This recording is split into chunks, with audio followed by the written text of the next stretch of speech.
Have you ever, in perfect silence, heard a whisper of your name? Or caught a flicker of movement in an empty room out of the corner of your eye? That isn't your imagination. It's an echo, the echo of a long-forgotten story, trying to be remembered. Welcome to Echoed Chronicles, the place where we listen to the stories that never truly died. The hum was the first thing she'd learned to love about the house. It wasn't the electric thrum of a refrigerator or the digital whine of a server, but a deeper, structural resonance.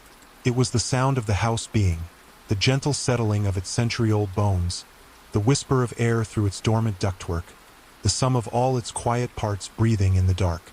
For Alara, the hum was the sound of solitude, a welcome replacement for the cacophony of a shared city apartment and a shared life she had only recently shed. Tonight, the hum was her only companion.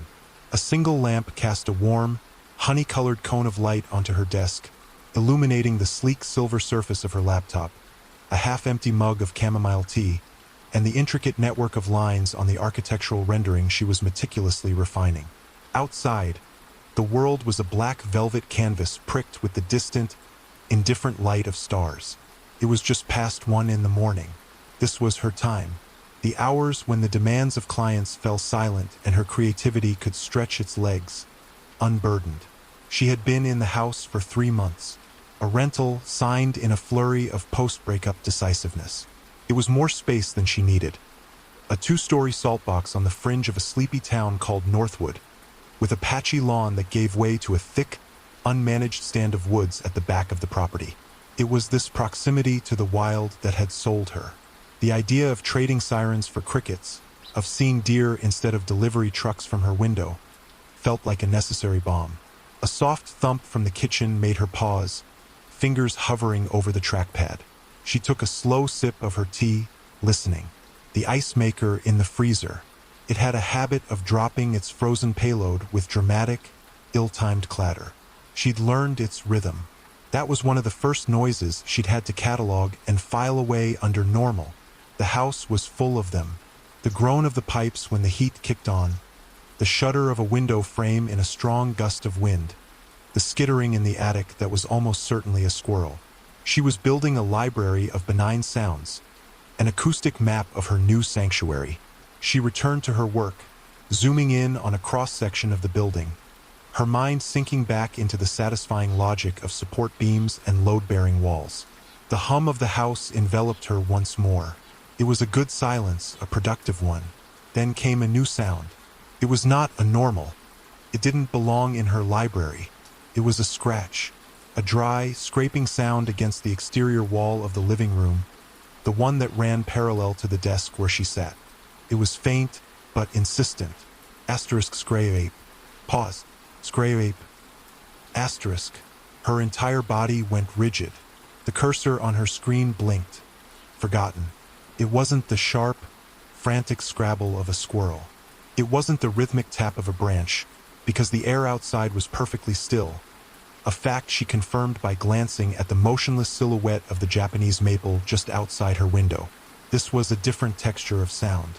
It was slower, more deliberate, like a fingernail being dragged through dry paint, or a piece of metal being pulled across the siding.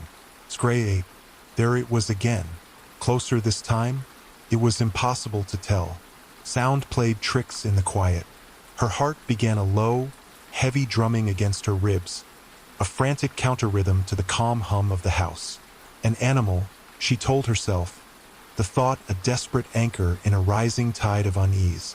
A raccoon, maybe, trying to find purchase on the siding. They were clever, destructive creatures. It was a plausible explanation, the most plausible. She clung to it. She pushed her chair back, the soft roll of its casters sounding like a cannon blast in the silence. She stood, her bare feet cold against the hardwood floor. The sound had stopped. The sudden absence of it was somehow worse than the noise itself. She was holding her breath, listening with an intensity that made her ears ache. Nothing, only the hum. Had she imagined it? Had the late hour and the caffeine from an earlier coffee finally conspired to create an auditory hallucination? Felt so real, She tiptoed out of her office nook and into the main space of the living room. The large picture window, which in the daylight offered a serene view of the backyard and the woods beyond, was now a vast, black mirror. It reflected the cozy, lamplit room back at her, a perfect diorama of domestic safety. But she knew that beyond that reflection, the darkness was absolute. Anyone could be out there, feet from the glass, and she would never know. They would see her, a lone figure painted in warm light, perfectly framed. She suddenly felt horribly exposed, a specimen under glass. Fighting the impulse to crawl under a blanket and pretend the last 2 minutes hadn't happened, she crept toward the window. She stayed to the side, pressing her cheek against the cool wall, and angled her head to peer through the very edge of the pane. Her view was of the side yard, a sliver of patchy grass illuminated by the pale moonlight that managed to filter through the high, thin clouds. She saw the familiar shape of the overgrown lilac bush, the silhouette of the neighbor's fence, the glint of dew on the blades of grass. Nothing, no movement, no hulking, raccoon-shaped shadow. Her gaze drifted to the security light mounted over the back door. It was a motion-activated floodlight, a small concession to security she'd appreciated when she moved in. It was off. Her rational mind presented a new theory. A branch, blown against the house by a phantom gust of wind, had fallen to the ground. The sound had been fleeting, and now the cause was gone, resting inert in the grass. It made sense. It was logical. It was boring. She wanted it to be true more than anything, but it didn't feel true. The sound had felt intentional. She retreated from the window, her back prickling with the phantom sensation of being watched. She returned to her desk but didn't sit. The rendering on her screen seemed frivolous now. The perfect lines and calculated angles were a mockery of the chaotic, unknown thing that might be lurking just outside the thin barrier of wood and drywall. She went to the kitchen and stood before the back door, its small, reinforced window a dark eye staring out into the yard. Should she turn on the floodlight manually? The switch was right there. A simple flick of a finger would bathe the entire backyard in harsh, revealing light. But she hesitated. What if the light came on and there was a face staring back at her? A pale, gaunt face pressed against the glass, its eyes wide in the sudden glare. The image flared in her mind, so vivid and terrifying that she physically recoiled from the door. No, that was movie logic. Real life was quieter and usually far more mundane. But what if turning on the light would scare them away? If it was a person, the sudden flood of light would surely send them running. It was the smart thing to do, the proactive thing.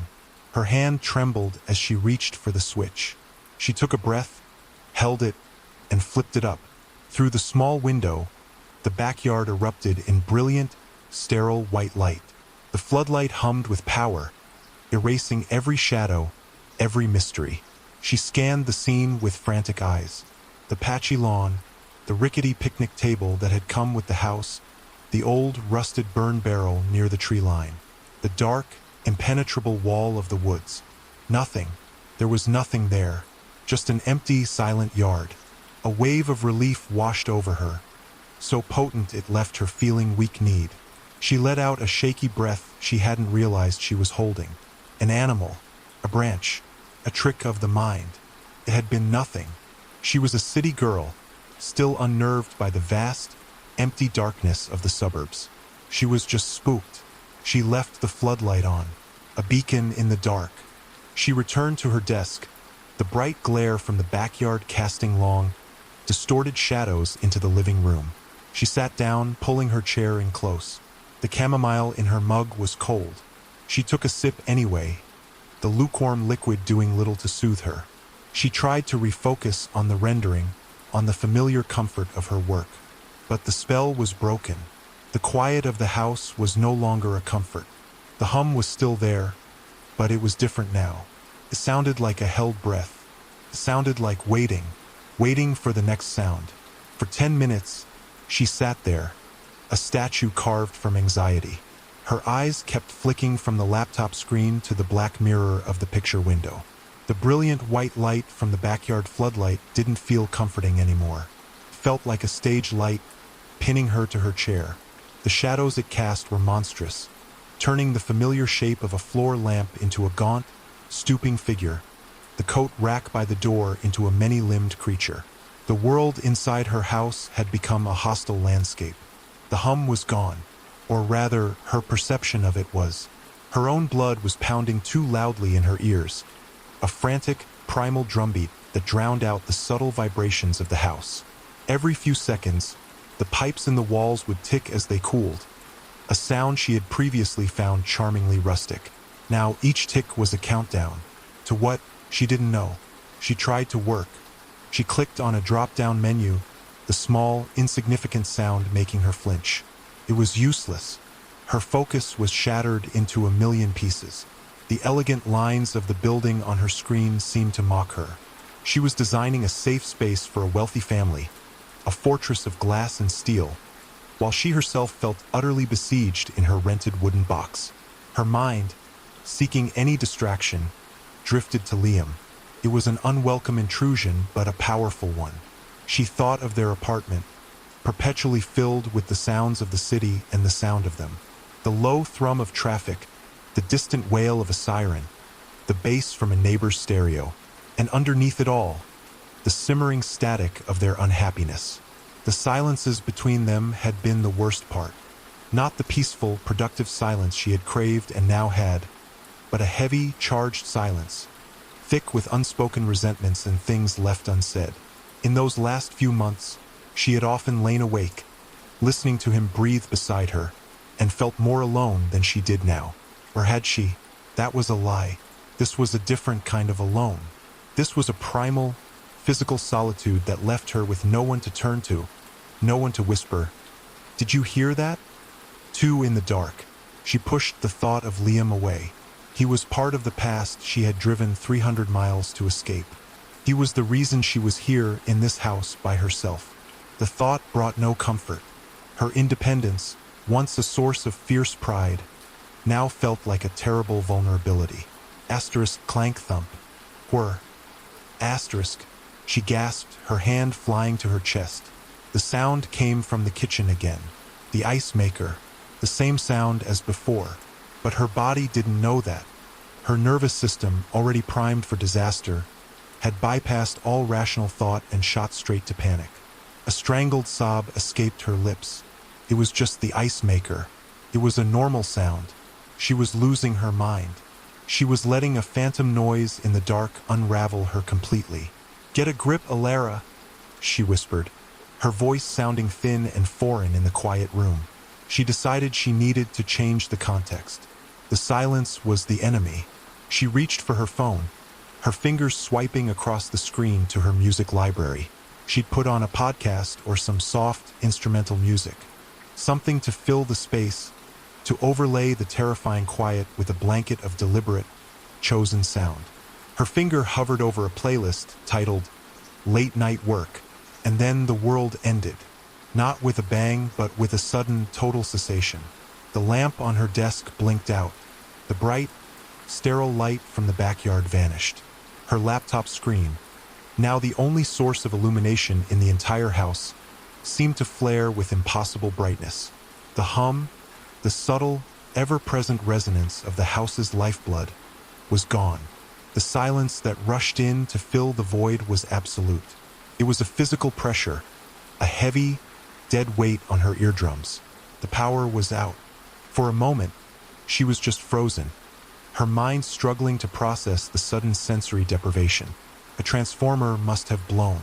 Car must have hit a pole down the road.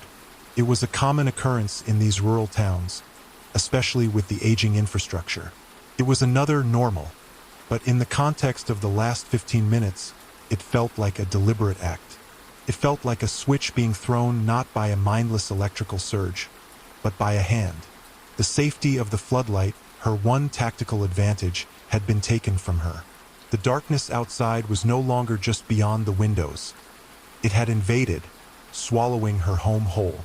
She was plunged back into the same blackness as whatever or whoever was out there. They were on equal footing now. The battery on her laptop would last for hours. The screen cast a ghostly blue-white light on her face and her desk, but it did little to pierce the oppressive darkness of the rest of the room.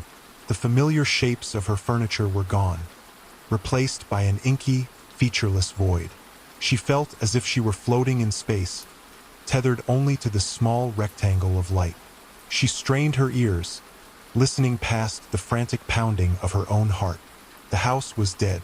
No hum, no ticking pipes, no whirring ice maker. This was a new kind of silence, a tomb-like silence. And in that perfect, dead quiet, she heard it. It was not the dry scrape on the siding on the side of the house. It was a soft, distinct creak, the sound of a single footstep pressing down on the old, weathered wood of the front porch. Time solidified. It ceased to be a flowing river and became a single, solid block of frozen horror. The creak from the front porch echoed not in the room, but inside Alara's skull. It was a sound that bypassed her ears and plugged directly into the most ancient primal part of her brain. The part that knows predators are real and that the rustle in the tall grass is not the wind. Her breath hitched, trapped in her throat. She didn't dare exhale, as if the faint puff of air could betray her presence to the thing standing just feet away, separated from her by a single wall and a wooden door. The blue-white glow of the laptop screen felt like a spotlight. She was illuminated, pinned, a moth on a board. Her mind, a frantic rat in a maze, scurried for exits. Asterisk, the house is old. Would contracts in the cold. It was just the house settling, asterisk, but she knew, with a certainty that was cold and sharp as a shard of glass in her gut, that it was not the house. The house groaned and sighed. It did not step. That sound had weight. It had intention. It had the careful, deliberate pressure of a foot testing a surface before committing its full mass. It was the sound of someone trying not to be heard. Panic was a physical thing, a rising tide of ice water in her veins. Her first coherent thought was an animalistic command. Darkness. With a hand that trembled so violently she could barely control it, she reached out and slammed the laptop shut. The room plunged into absolute, disorienting blackness. The sudden change was nauseating. For a terrifying second, she had no sense of up or down, no sense of the room's dimensions. She was adrift in a void, with only the memory of where her furniture was. The silence rushed back in, deeper and more profound than before. It was a listening silence. The person on the porch was listening. And now, in the dark, she was listening back. Her heart hammered a frantic, irregular rhythm against her ribs. Her breath came in shallow, silent little sips. She had to move. Staying here, next to the now silent laptop, was a death sentence. She needed her phone. It was still on the desk, next to where the laptop had been. Slowly, agonizingly, she slid her hand across the smooth, cool wood of the desk, her fingers searching. They brushed against the cold ceramic of her mug, then the sharp corner of a book, and finally, the slick glass and metal rectangle of her phone. She curled her fingers around it, the device feeling both reassuringly solid and horribly inadequate. A tool for ordering pizza, not for fighting off a monster in the dark. She slipped off her chair, her body moving with a slowness she hadn't known she possessed. Her bare feet met the hardwood floor without a sound. She crouched low, the instinct to make herself a smaller target overwhelming all else. The darkness was a cloak, her only cloak, and then a memory, unwelcome and sharp, stabbed through her fear. A Saturday afternoon 2 years ago, Liam, his arms full of groceries, standing in the doorway of their old apartment, his face tight with annoyance. "You left the door unlocked again, Alara. Not just unlocked, but ajar.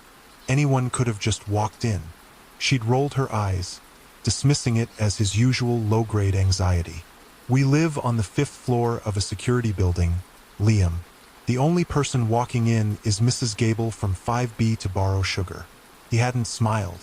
It only takes one time. Now, crouching in the suffocating dark of her new, solitary life, his words echoed like a prophecy. "Did I lock the front door?" She always locked it. It was an automatic end-of-day ritual. Keys in the bowl, coat on the hook, deadbolt thrown. But had she done it tonight? She tried to replay the evening in her mind.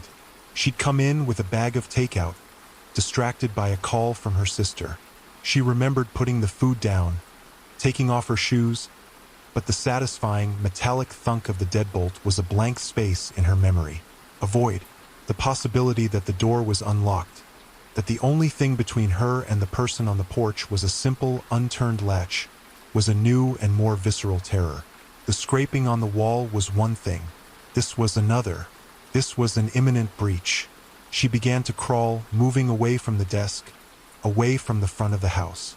Her knees protested on the hard floor, but she ignored the discomfort. She had to put distance, any distance, between herself and that door.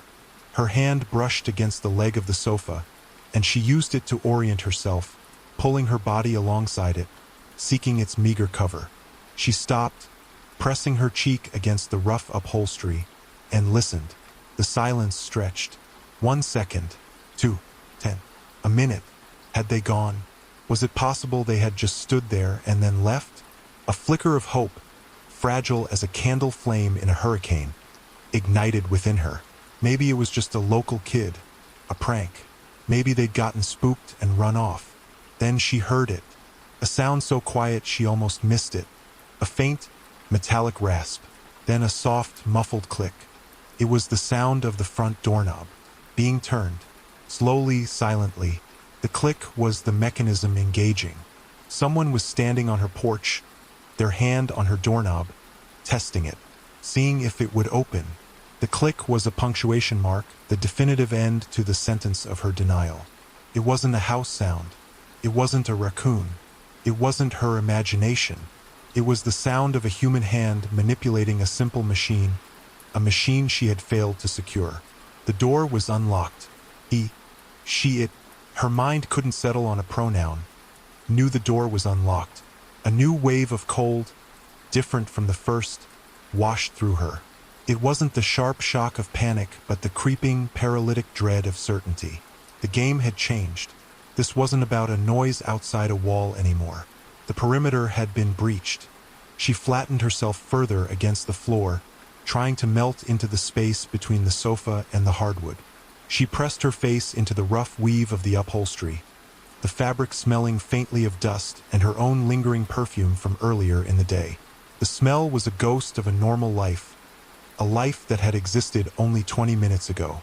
The silence that followed the click was the most terrifying of all. It was a listening, calculating silence. The person on the other side of the door was waiting, listening for a gasp, a footstep, the slide of a deadbolt that would never come. They were giving her a chance to reveal herself. Alara held her breath until her lungs burned, a fiery agony in her chest. She fought the desperate urge to gasp for air, forcing herself to exhale in a slow, silent stream through her nose. Her ears strained, trying to hear past the frantic, internal percussion of her own blood. And then it happened. It began with a groan, not from the house but from the door itself. A low, guttural protest of old hinges being forced to move. A thin line of not quite black appeared in the solid wall of darkness in front of her.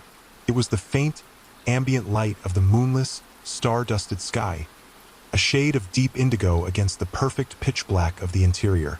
The line widened, slowly, steadily. The person wasn't pushing the door open. They were letting it swing on its own momentum, a gesture of supreme, unhurried confidence. The opening was a wound in the dark, and through it bled the sounds of the outside world. The chirping of a lone, late-night cricket, the whisper of a breeze that she hadn't been able to hear from inside, the smell of damp earth and decaying leaves. The outside world was seeping in and bringing something with it. Her mind, in a fit of cruel clarity, dredged up the image of the brochure for the rental. "Your peaceful retreat from the world," the headline had read, splashed across a photo of this very house bathed in warm, golden hour light.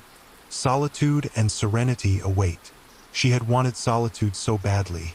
She had craved the clean slate of a life unobserved, unburdened by the constant presence of another person. She had resented Liam for making her feel watched, judged, crowded. The irony was a physical weight, pressing down on her, crushing the air from her lungs. She had achieved her solitude, and it was a tomb. The door stopped moving, open now by about a foot. A dark, vertical rectangle of night. Silence again. A new kind of waiting. They were letting their eyes adjust to the darkness. A hunter's trick. Alara's own eyes were wide, useless. She tried to pierce the gloom, to see the layout of her own home.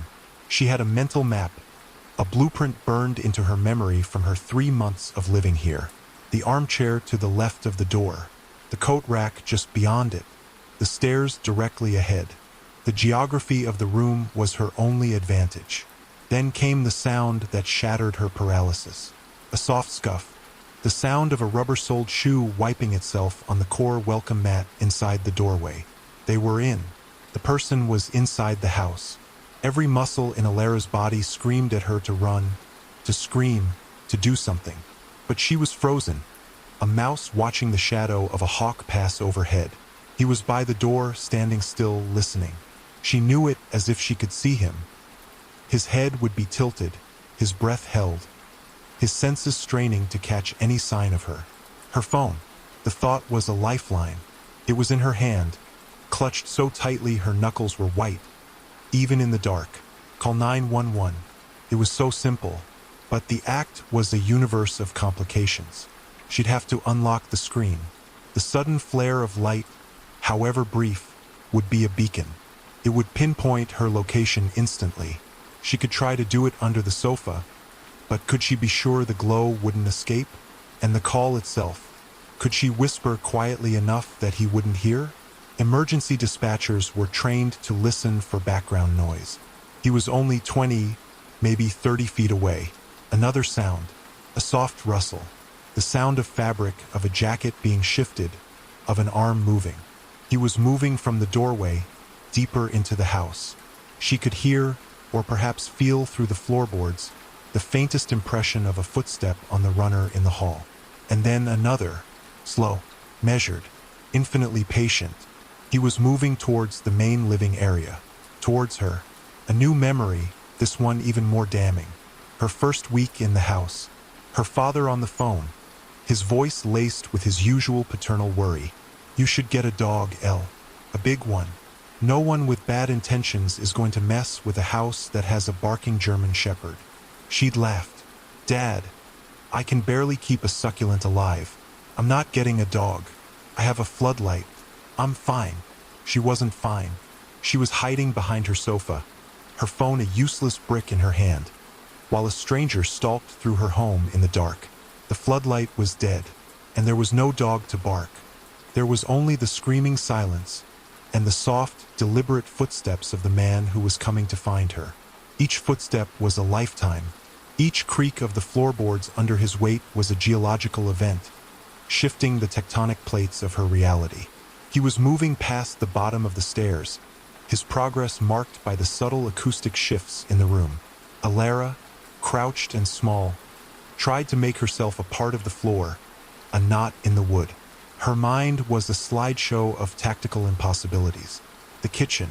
The thought flashed, bright and hot. The kitchen was at the back of the house. It had a door to the backyard. The one she'd stared at earlier, the one with the now-dead floodlight above it. It had a deadbolt, and she knew she kept that one locked. She could picture the small, satisfying turn of the thumb latch she performed every night before bed. If she could get to the kitchen, get through that door, she would be outside. In the dark, yes, but free. The woods were 50 yards away. The woods were cover. The woods were a chance. But between her and the kitchen was an open-plan expanse of floor. The dining area, maybe 15 feet of open space. To get there, she'd have to leave the cover of the sofa. She would be exposed, a fleeting shadow in the gloom, but a shadow nonetheless. He was still moving slowly, exploring the living room space to her right. His back might be to her. It was a gamble. It was the only gamble she had. She prepared to move, her muscles tensed, coiled like springs. She mapped the route in her mind. Crawl around the far side of the sofa, past the armchair, and then a low, crouching run across the dining area to the kitchen doorway. 3 seconds of open space, maybe 4. A new sound, not a footstep, a soft, deliberate thud. It came from near the front of the house, where he had been. It was the sound of something being set down on a wooden surface. The small table by the armchair. It was a heavy sound, dense. A bag? Tools? The question was a new spike of fear. What had he brought with him? Then, a series of smaller, quieter sounds. A click, a metallic scrape, a faint, almost inaudible whirring. He was doing something, assembling something, preparing something. The ambiguity was a form of torture. This was her chance. While he was occupied, distracted by whatever task he was performing, it was now or never. Taking a final, silent breath that felt like it might be her last, she began to move. She pushed off from her heels, her body low to the ground, a predator in her own home. Her bare feet made no sound on the hardwood. She rounded the bulky arm of the sofa, her heart a wild bird battering the cage of her ribs. The dark shape of the armchair loomed. She slipped past it. Now for the open space, the dining area. The floor here was bare, a polished runway. She rose from her crawl into a low crouch, her body screaming with a primal burst of adrenaline. She launched herself forward. 1 step, 2. The dining table, a massive block of darkness, flashed past on her left. 3 steps, 4. She was almost there. The doorway to the kitchen was a darker rectangle just ahead. Crack. The sound was explosive, a gunshot in the silence. It came from directly under her right foot. A floorboard, a notoriously loose floorboard that she always absent-mindedly stepped over. A minor annoyance in her daily life had just become her death sentence. She froze mid-stride, her body locked in a half-run, half-crouch. The echo of the crack seemed to hang in the air for an eternity. From the front of the room, the small, fussy sounds of his task stopped instantly. The silence that fell was absolute, heavy, and aimed directly at her. He knew exactly where she was. For a heartbeat, nothing happened. And then, a sound that was worse than footsteps, worse than the turning doorknob. A chuckle. It was low and soft, but it filled the entire house. It wasn't a sound of amusement. It was a sound of satisfaction. The contented sound of a game being won, of a trap being sprung. The rat had taken the bait. The mouse had made its move. And then light. Not the full, room-filling light of a lamp, but a focused, intense beam. It stabbed through the darkness from the front of the room, jerked wildly for a second as if finding its target, and then locked onto her. Alara was pinned in the center of the beam, a deer in the headlights. The light was blindingly bright, bleaching all the color from the world, turning her surroundings into a stark landscape of black and white. She threw her arm up to shield her eyes, but it was useless. She was completely exposed, frozen in her desperate, failed flight. She couldn't see the man holding the flashlight. He was a void, a human-shaped silhouette standing behind the brilliant, weaponized beam. But she could feel his presence, his gaze. The chuckle had stopped. Now there was only the quiet hum of the flashlight and the roaring in her own ears. He took a step towards her. The beam of light dipped and swayed with his movement. Then another step. He wasn't rushing. He was strolling.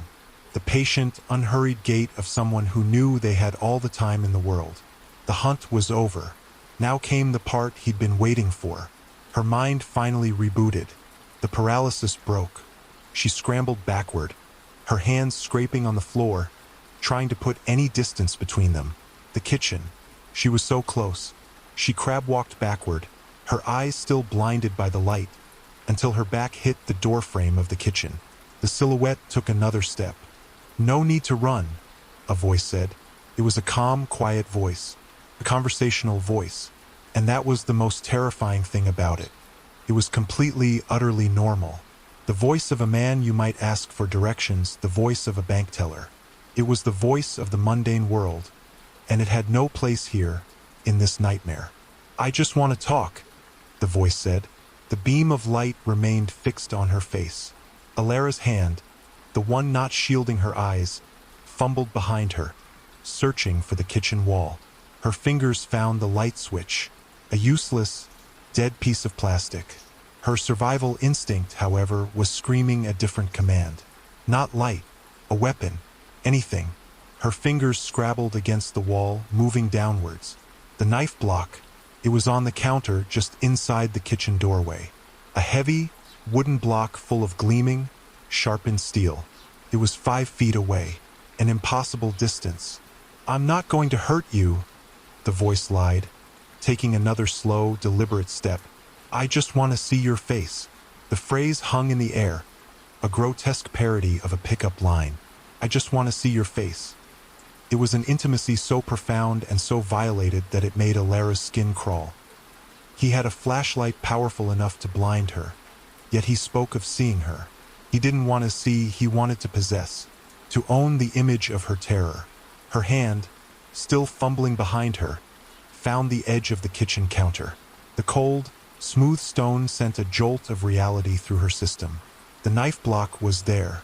She could feel the vibrations of his footsteps through the floor, transmitting up through the cabinets and into her fingertips. He was closer now. The heat from the flashlight's beam was a palpable presence on her skin. "Please," she whispered, the word a dry rasp in her throat. It was an involuntary plea, a sound of pure animal desperation. "Just leave." The silhouette stopped moving. The beam of light held steady. For a moment, she thought he might be considering it, that a sliver of humanity might flicker within the monster behind the light. "Leave?" The voice echoed, still unervingly calm, but now with a new texture, a hint of surprise, of theatrical disbelief. "But I just got here. We haven't even been properly introduced." He took another step. He was in the dining area now, no more than 10 feet from her. "My name is Thomas," he said, as if they were meeting at a neighborhood block party. "And you're Alara, the architect. You like chamomile tea. You work too late. And you don't always lock your front door." The litany of facts struck her harder than a physical blow. This wasn't random. He hadn't just stumbled upon her house. He knew her. He had been watching her. The scraping sound on the wall wasn't a raccoon. It was surveillance. The power outage wasn't a coincidence, it was a strategy. This entire night had been orchestrated, a performance for an audience of one, and she was the unwilling star. How long had he been watching? The question bloomed, a black flower of horror in her mind. Days? Weeks? Since she moved in? Had he watched her unpack? Watched her sit on the porch swing in the afternoon sun? Watched her through the big picture window as she sketched and drank her coffee, believing herself to be in a fortress of solitude? Every moment of peace she'd felt in this house was a lie, a carefully constructed illusion he had allowed her to have. The knowledge was a violation that went deeper than the break-in. He hadn't just invaded her house. He had invaded her life, her history, her very sense of self. The solitude she had built was a cage he had been observing all along. This new, terrible understanding galvanized her. The fear was still there, a cold, hard stone in her stomach, but it was now overlaid with a burning, white-hot rage. He had taken her sanctuary and turned it into a stage for his sick game. She had to get to the knives. "Who are you?" she managed to say, her voice stronger now, laced with a defiance that surprised even herself. She needed to buy time. Milliseconds. "I told you," the voice of Thomas said, with a hint of impatience. "I'm the one who's been worried about you. All alone out here. It's not safe." The hypocrisy was so staggering it was almost nonsensical. He was the danger. He was the reason it wasn't safe. While he spoke, she moved. It wasn't a run, but a slide. She pushed herself sideways along the doorframe, deeper into the kitchen's entryway. Her searching hand slid along the cool granite countertop. Her fingers brushed against something hard and wooden, the base of the knife block. The beam of light followed her instantly, pinning her again. "Aha!" he chided, a parent scolding a child. "Stay where I can see you." He took 2 quick steps, closing the distance dramatically. He was at the edge of the dining table now, only a few feet away. The beam of light was so close it was distorted, a huge, unfocused glare. Her fingers, frantic and desperate, closed around the handle of a knife. It was one of the small ones, paring knife. The handle was smooth, worn plastic. It felt flimsy, pathetic, a child's toy against the unseen monster. "There's no need for that, Elara," Thomas said. His voice was still calm, but it had a harder edge now. He had seen it. He had seen the glint of metal in her hand. "Get out," she said, her voice shaking but firm. She tried to get to her feet, to put her body between him and the rest of the house, to make a stand. She rose into a crouch, the tiny knife held out in front of her, a useless talisman. He laughed. It wasn't the satisfied chuckle from before. This was a genuine, open-throated laugh. It was a sound of pure, condescending amusement. The sound of a wolf laughing at a cornered rabbit. "That's adorable," he said, and then he lunged. He moved with a speed that was utterly at odds with his earlier deliberate pace. He crossed the remaining space in a blur of motion. The flashlight beam swung wildly, plunging the room into a chaotic strobe of light and shadow. Elara didn't even have time to scream. One moment he was a silhouette, the next he was a physical presence, a wall of darkness and force. A large hand clamped down on her wrist, the one holding the knife. His grip was like iron. Pain flared, sharp and electric, shooting up her arm. Her fingers went numb and the paring knife clattered uselessly to the floor. In the same motion, his other hand slammed against the side of her head. Not a punch, but a heavy, stunning blow with the heel of his palm. Her head snapped back, hitting the doorframe with a sickening thud. The world exploded into a starburst of white light, and for a second, she was blessedly free of the flashlight's glare.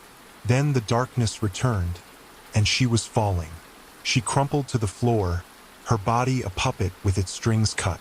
The last thing she was aware of was the cold, hard tile of the kitchen floor against her cheek, and the sound of the man named Thomas breathing, slow and steady, in the darkness above her. The phrase hung in the air, a grotesque parody of a pickup line. "I just want to see your face." It was an intimacy so profound and so violated that it made Elara's skin crawl. He had a flashlight powerful enough to blind her, yet he spoke of seeing her. He didn't want to see, he wanted to possess, to own the image of her terror. Her hand, still fumbling behind her, found the edge of the kitchen counter. The cold, smooth stone sent a jolt of reality through her system. The knife block was there. She could feel the vibrations of his footsteps through the floor, transmitting up through the cabinets and into her fingertips. He was closer now. The heat from the flashlight's beam was a palpable presence on her skin. "Please," she whispered, the word a dry rasp in her throat.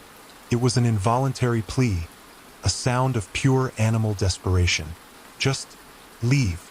The silhouette stopped moving. The beam of light held steady.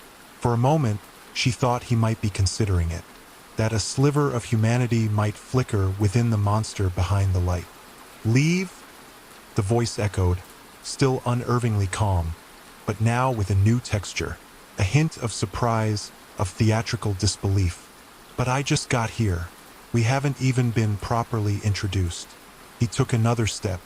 He was in the dining area now, no more than 10 feet from her. "My name is Thomas," he said, as if they were meeting at a neighborhood block party. "And you're Elara, the architect. You like chamomile tea. You work too late. And you don't always lock your front door." The litany of facts struck her harder than a physical blow. This wasn't random. He hadn't just stumbled upon her house. He knew her. He had been watching her. The scraping sound on the wall wasn't a raccoon. It was surveillance. The power outage wasn't a coincidence, it was a strategy. This entire night had been orchestrated, a performance for an audience of one, and she was the unwilling star. How long had he been watching? The question bloomed, a black flower of horror in her mind. Days? Weeks? Since she moved in? Had he watched her unpack? Watched her sit on the porch swing in the afternoon sun? Watched her through the big picture window as she sketched and drank her coffee, believing herself to be in a fortress of solitude? Every moment of peace she'd felt in this house was a lie, a carefully constructed illusion he had allowed her to have. The knowledge was a violation that went deeper than the break-in. He hadn't just invaded her house. He had invaded her life, her history, her very sense of self. The solitude she had built was a cage he had been observing all along. This new, terrible understanding galvanized her. The fear was still there, a cold, hard stone in her stomach, but it was now overlaid with a burning, white-hot rage. He had taken her sanctuary and turned it into a stage for his sick game. She had to get to the knives. "Who are you?" she managed to say, her voice stronger now, laced with a defiance that surprised even herself. She needed to buy time. Milliseconds. "I told you," the voice of Thomas said, with a hint of impatience. "I'm the one who's been worried about you. All alone out here. It's not safe." The hypocrisy was so staggering it was almost nonsensical. He was the danger. He was the reason it wasn't safe. While he spoke, she moved. It wasn't a run, but a slide. She pushed herself sideways along the doorframe, deeper into the kitchen's entryway. Her searching hand slid along the cool granite countertop. Her fingers brushed against something hard and wooden, the base of the knife block. The beam of light followed her instantly, pinning her again. "Aha!" he chided, a parent scolding a child. "Stay where I can see you." He took 2 quick steps, closing the distance dramatically. He was at the edge of the dining table now, only a few feet away. The beam of light was so close it was distorted, a huge, unfocused glare. Her fingers, frantic and desperate, closed around the handle of a knife. It was one of the small ones, paring knife. The handle was smooth, worn plastic. It felt flimsy, pathetic, a child's toy against the unseen monster. "There's no need for that, Ilara," Thomas said. His voice was still calm, but it had a harder edge now. He had seen it. He had seen the glint of metal in her hand. "Get out," she said, her voice shaking but firm. She tried to get to her feet, to put her body between him and the rest of the house, to make a stand.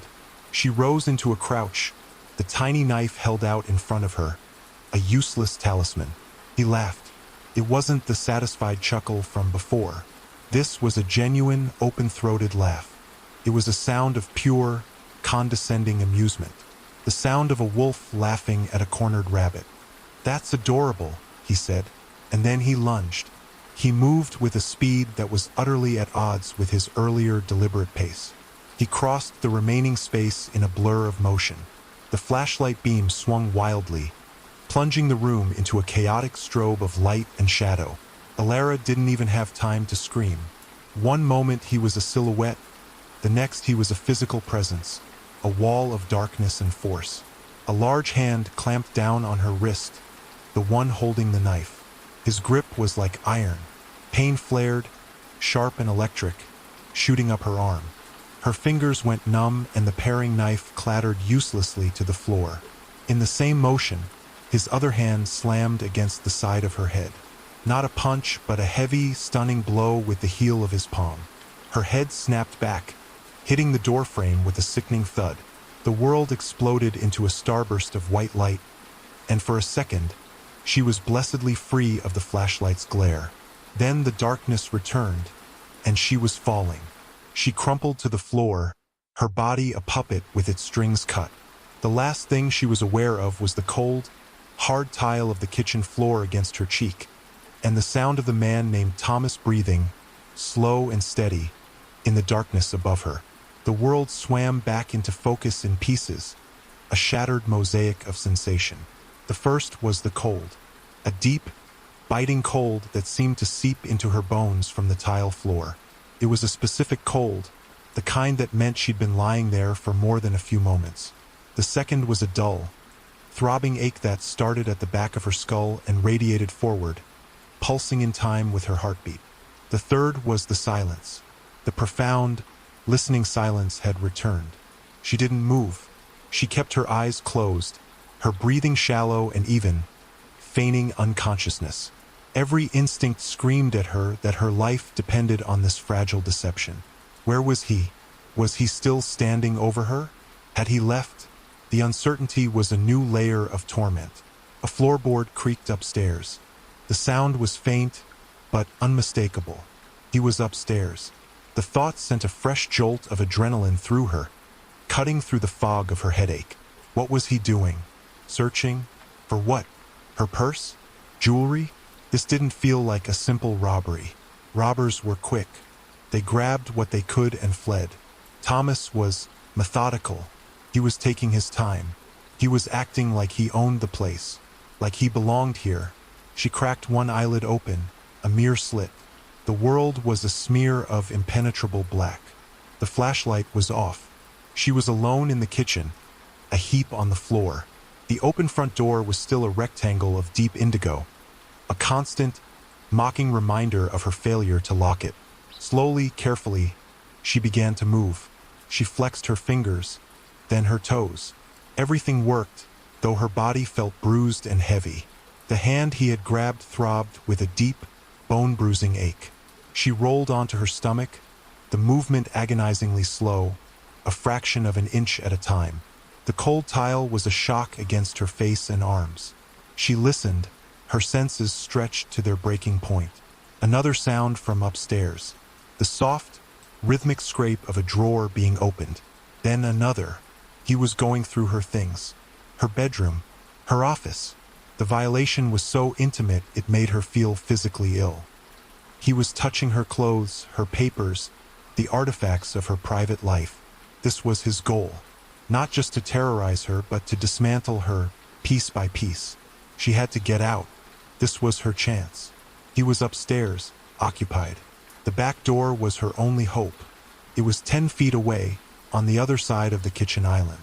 She began to crawl, her movements silent, practiced. She was a native in this dark landscape now. She used the large, solid shape of the island as cover, keeping it between her and the doorway to the rest of the house. The tile was slick and cold under her palms. The smell of dust and the faint, sweet scent of something spilled long ago filled her nostrils. She reached the back door. She rose to her knees, her hands finding the cool, familiar metal of the doorknob and the deadbolt latch. Her heart hammered against her ribs. Asterisk, please be unlocked. Please don't be stuck. Please don't make a sound. Asterisk. Her fingers closed around the thumb turn of the deadbolt. Felt blessedly, beautifully real. This was it. The key to her escape. She took a breath, held it, and began to turn the latch. It didn't move. A cold dread, worse than anything she had felt before, washed over her. She tried again, gripping the small metal tab with all her strength, her knuckles white. It was frozen, completely immobile. And then she understood. A new memory surfaced, sharp and cruel. The movers 2 weeks ago. One of them, a big man with a kind face, had struggled with this very lock. "This deadbolt's warped, ma'am," he'd said, wiping sweat from his brow. "The humidity gets to these old doors. You gotta pull the door in while you turn it. See? It settles it in the frame." He had demonstrated, pulling the handle toward him with one hand while smoothly turning the latch with the other. She would need 2 hands, one to pull, one to turn. It would not be a silent operation. The door would groan. The lock would click. He would hear a new sound from upstairs, the creak of floorboards moving towards the staircase. He was coming back down. Time was gone. There were no more seconds to spare. Panic obliterated all strategy. She abandoned the lock and her hand flew to the doorknob itself, turned easily in her grasp. She yanked the door open. It didn't budge. The deadbolt held it fast in its frame.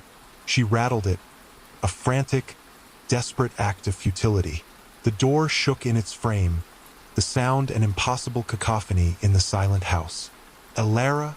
The voice came from the top of the stairs. Thomas's voice. It was calm, laced with a chilling, false concern. The voice of a captor feigning care for his prisoner. "Are you all right down there? Did you have a fall?" The game was up. He knew she was awake. He knew she was at the back door. She heard a footstep on the stairs. Then another. He was descending slowly, casually. He was in no rush. The staircase groaned under his weight, a slow, torturous countdown. Her mind raced, a firestorm of hopeless options. Fight? He had overpowered her easily. Hide? There was nowhere left to go. The kitchen was a dead end. Her eyes darted around the dark room, searching for a miracle. And then she saw it. On the counter, next to the useless knife block, sat her heavy ceramic mug, still half full of cold chamomile tea. It wasn't a weapon, not really, but it was heavy. It was solid. It was something. She snatched it from the counter as he reached the bottom of the stairs. She could see his silhouette now, a large, dark shape filling the doorway to the kitchen. "You shouldn't have done that," he said, his voice losing its mock-gentle tone, replaced by a flat, cold anger. "I was going to be nice. I was going to make this quick." He took a step into the kitchen. Alara didn't wait. She didn't think. She acted, with a scream that was torn from the deepest part of her soul, a sound of pure rage and terror. She hurled the heavy mug with all her strength at the dark shape in the doorway. She didn't aim for his head. She aimed for the sound of his voice. The mug flew through the air, a clumsy, spinning projectile. It missed his head, but it didn't miss him entirely. There was a sickening, wet thwack, followed by a sharp, explosive curse. He staggered back a step, a hand flying to his shoulder. In that same instant, the flashlight he was holding, which he must have retrieved from where he'd dropped it, clattered to the floor. It rolled across the tile, its beams spinning wildly, painting the room in chaotic, dancing arcs of light. And in one of those strobing, dizzying flashes, for a fraction of a second, she saw his face. It wasn't a monster's face. It wasn't scarred or deformed. It was terrifyingly, sickeningly normal. He was young, maybe late 20s, with short, neat brown hair and wide, dark eyes. He looked like someone you would see in a coffee shop, at a grocery store, at the gas station. He looked like someone she had seen before. But there was no time to place him. The rolling flashlight beam came to rest, its light pointing down the main hallway, illuminating the open front door. It was her only path. She didn't hesitate. She scrambled past him, her feet slipping on the tile. He grunted in pain and surprise, reaching for her, but his movements were clumsy, slowed by the blow to his shoulder. His fingers brushed her arm, but she tore herself away. She was out of the kitchen. She was in the dining area. She ran, her bare feet pounding on the hardwood floor. The open front door, her rectangle of hope, was 20 feet away. 10, 5. She burst through the doorway out onto the porch and into the night air. The air was cool and damp, and it had never tasted so sweet. She didn't look back. She launched herself off the porch steps, her feet hitting the wet grass of the lawn. She ran, her lungs burning, her legs pumping, fueled by a terror so pure it was a kind of energy. She ran for the darkness of the street, for the distant promise of a neighbor's light, for anywhere that wasn't here. Behind her, she heard the sound of the front door slamming open again, and a single, enraged roar that was no longer calm or human at all. He was coming after her. The world was a blur of motion and sound. The wet grass slapped against her ankles, cold and slick. The night air, once a symbol of peace, was a thick, heavy blanket she had to fight through. Her lungs were on fire, each breath a ragged, desperate gasp. The roar from the house echoed in her ears, not as a memory but as an ongoing threat, a promise of pursuit. She didn't dare look back. Looking back cost time. Time was life. Her bare feet hit the rough, uneven pavement of the driveway. The sharp-edged gravel bit into her soles, but the pain was a distant, unimportant signal. All that mattered was forward momentum. She reached the end of the driveway and careened onto the asphalt of the street, her body tilted at a precarious angle. Which way? The street stretched out in both directions, a ribbon of black under a starless, overcast sky. To the right, the road curved away into deeper darkness, flanked by denser woods and houses set further back, their lights extinguished. To the left, the street ran straighter. She could see, maybe a quarter of a mile away, the faint, hazy glow of a single street lamp, a beacon, a sign of civilization. Beyond that, she knew, was the main road, the one that led back into the small, sleeping town of Northwood. She veered left, her body screaming in protest. Her legs felt like lead, her bare feet protesting every jarring impact. The adrenaline that had propelled her out of the house was beginning to fade, replaced by a deep, aching exhaustion and the raw, scraping terror of a hunted animal. Behind her, she heard another sound. Not a roar this time, but the distinct, rhythmic slap of running shoes on pavement. He was faster than her, stronger. He had shoes on. The practical, horrifying detail of his footwear sent a fresh spike of panic through her. She pushed herself harder, forcing her burning legs to move faster.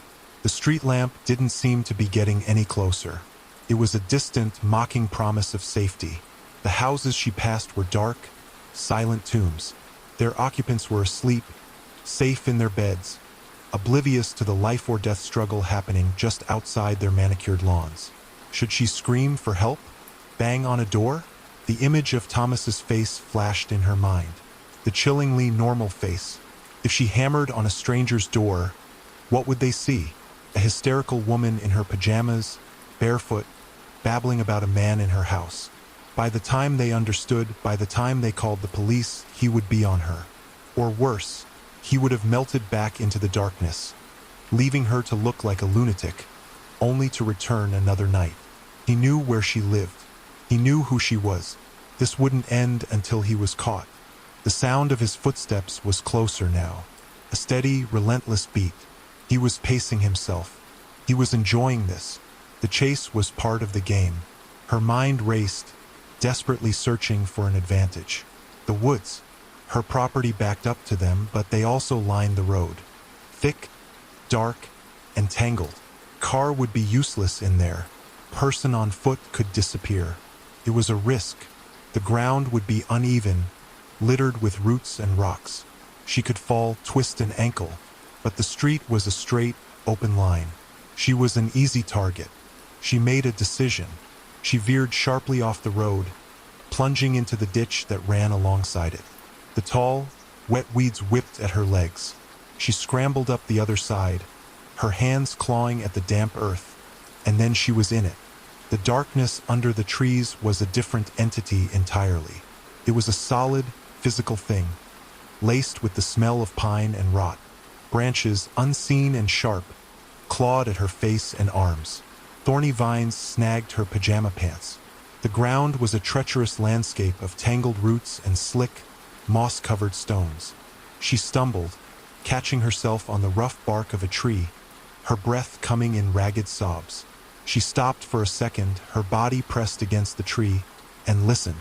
The sound of his footsteps on the pavement had stopped. Had he lost her? Had he given up? A twig snapped, 20 feet to her right. He was in the woods with her. The hope that had flared for a microsecond was brutally extinguished. He hadn't hesitated. He had followed her in. This was his element as much as it was hers. Maybe more so. She pushed off the tree and began to move again, deeper into the forest, away from the road. She was moving blindly, one hand held out in front of her to ward off branches, her feet shuffling, testing the ground before each step. This wasn't running anymore. This was a slow, agonizing game of hide and seek in the dark. She could hear him moving, too. He was less cautious. He was crashing through the undergrowth, a predator confident in his pursuit. The sounds were parallel to her, sometimes seeming to move ahead, cutting her off. He was trying to herd her, to drive her in a certain direction. What did he want? The question hammered at her. Why her? The face. She'd seen it before. The thought nagged at the edge of her consciousness, a detail her terrified mind couldn't quite grasp. Where had she seen that bland, forgettable, terrifyingly normal face? She tripped, her foot catching on a root, and went down hard. She landed on her hands and knees in a patch of wet leaves, the impact knocking the wind out of her. The fall sent a jolt of pain through her bruised body. She lay there, panting, unable to move, the metallic taste of fear and exhaustion in her mouth. The crashing sound in the woods stopped. The silence that fell was absolute. He had heard her fall. He knew she was down. She could hear her own frantic heartbeat. It sounded loud enough to give away her position to anyone within 100 yards. She held her breath, trying to be a stone, a log, a part of the forest floor. Then his voice came from closer than she expected. So much closer. "You're making this harder than it needs to be, Alara." His voice was a calm, conversational whisper, but it carried in the still, damp air It was the voice of a man leaning over a fence to talk to a neighbor. The normalcy of it was a fresh wave of insanity. "I know you're hurt," he whispered. "I heard you fall. Just call out. I'll help you." He was circling her now. She could hear the soft crunch of his footsteps on the leaf litter, moving slowly, patiently. A twig snapped to her left, then another behind her. He was triangulating her position based on the sound of her fall. She had to move. Now, she pushed herself up, ignoring the screaming protest of her muscles, and lurched forward, deeper into the woods. She ran, stumbling, half-blind, fueled by the last dregs of her will to survive. She burst through a thicket of ferns and saw it. A shape, a structure, a dark, geometric block against the slightly less dark sky. It was a building, a small, derelict shed or hunting cabin, its roofline sagging, its windows black, empty sockets. It was a structure. It had walls, a door. It was a potential trap. But it was also the only landmark, the only feature in this endless, terrifying woods. Without thinking, she ran for it. It was a destination. It was something to aim for. She reached the wall, her hands slapping against rough, weathered planks. She found the corner and followed it, searching for an opening. She found a door hanging askew on one hinge. She slipped through the gap, into the deeper, mustier darkness within. The air inside was thick with the smell of mildew, sawdust, and something else, something coppery and old. She pressed herself into the corner of the small, one-room structure, making herself as small as possible. She held her breath, and she listened. Outside, the sounds of his pursuit had stopped. He had seen her duck inside. He knew where she was. The silence stretched. A minute, two, and then a soft, scraping sound against the outside wall of the cabin, just inches from her head. The same sound she had heard hours ago at the house. The sound that had started it all. He was here. He had her cornered. The scraping sound was a signature, a calling card. It was a deliberate act of psychological warfare, a reminder that this was all part of his plan. He was not just a pursuer. He was the architect of her terror. He was telling her, without words, that he had been in control from the very beginning. The scrape moved along the wall, a slow, deliberate crawl, like an insect the size of a man. Alara squeezed her eyes shut, pressing herself harder into the corner of the derelict cabin. The rough wood bit into her back. The coppery smell in the air was stronger here, a cloying, metallic tang that coated her tongue. Her mind, racing for any sort of anchor, snagged on that smell. It was rust, and something else. Old blood. The thought was immediate and certain. This place was not a sanctuary. It was a charnel house. She forced her eyes open, trying to pierce the suffocating darkness. Faint moonlight, filtered through the grime of a small, high window, provided just enough illumination to see shapes, but not details. She was in a small, square room. Piles of something lay in the corners. Rotting sacks, perhaps, or old tarps. A crude wooden table, or maybe a workbench, stood against the far wall. The scraping stopped directly outside the broken door. She was a mouse in a box, and the cat was at the hole. "I know you're in there," Thomas's voice whispered, a dry rustle of sound just outside the opening. "It's a dead end, Alara. There's nowhere else to run." She remained silent, her breath held so tightly in her chest it was a physical pain. "Did you really think the woods would save you?" he continued, his voice still a low, conspiratorial whisper. "I grew up here. I know every tree, every hollow. I used to play in this very cabin as a boy. It was our fort." The revelation was a hammer blow. This wasn't just a random structure. It was his territory. She hadn't found a random shelter. She had run directly into the heart of his world. The coppery smell took on a new, more sinister meaning. This was his place, his fort. What had he done here as a boy? What had he done here since? "My friends and we'd bring things here," he mused, his voice taking on a nostalgic, storytelling quality that was utterly chilling. "Things we found. A bird with a broken wing. A stray cat. We'd try to fix them. Make them better." He paused. They never got better. The soft, conversational horror of his words was designed to break her. He wasn't just threatening her with violence. He was peeling back the layers of his own psyche, showing her the rotten core within, forcing her to be a witness to his monstrosity. He was in the doorway now. She couldn't see him, but she could feel the subtle shift in the air, the displacement of his presence. He was a block of solid darkness in the slightly less dark opening. "It's cold out here," he said, his voice now inside the cabin with her, louder, closer. "Can I come in?" He didn't wait for an answer. He took a step inside, the rotting floorboards groaning under his weight. He was between her and the door. The trap was sprung.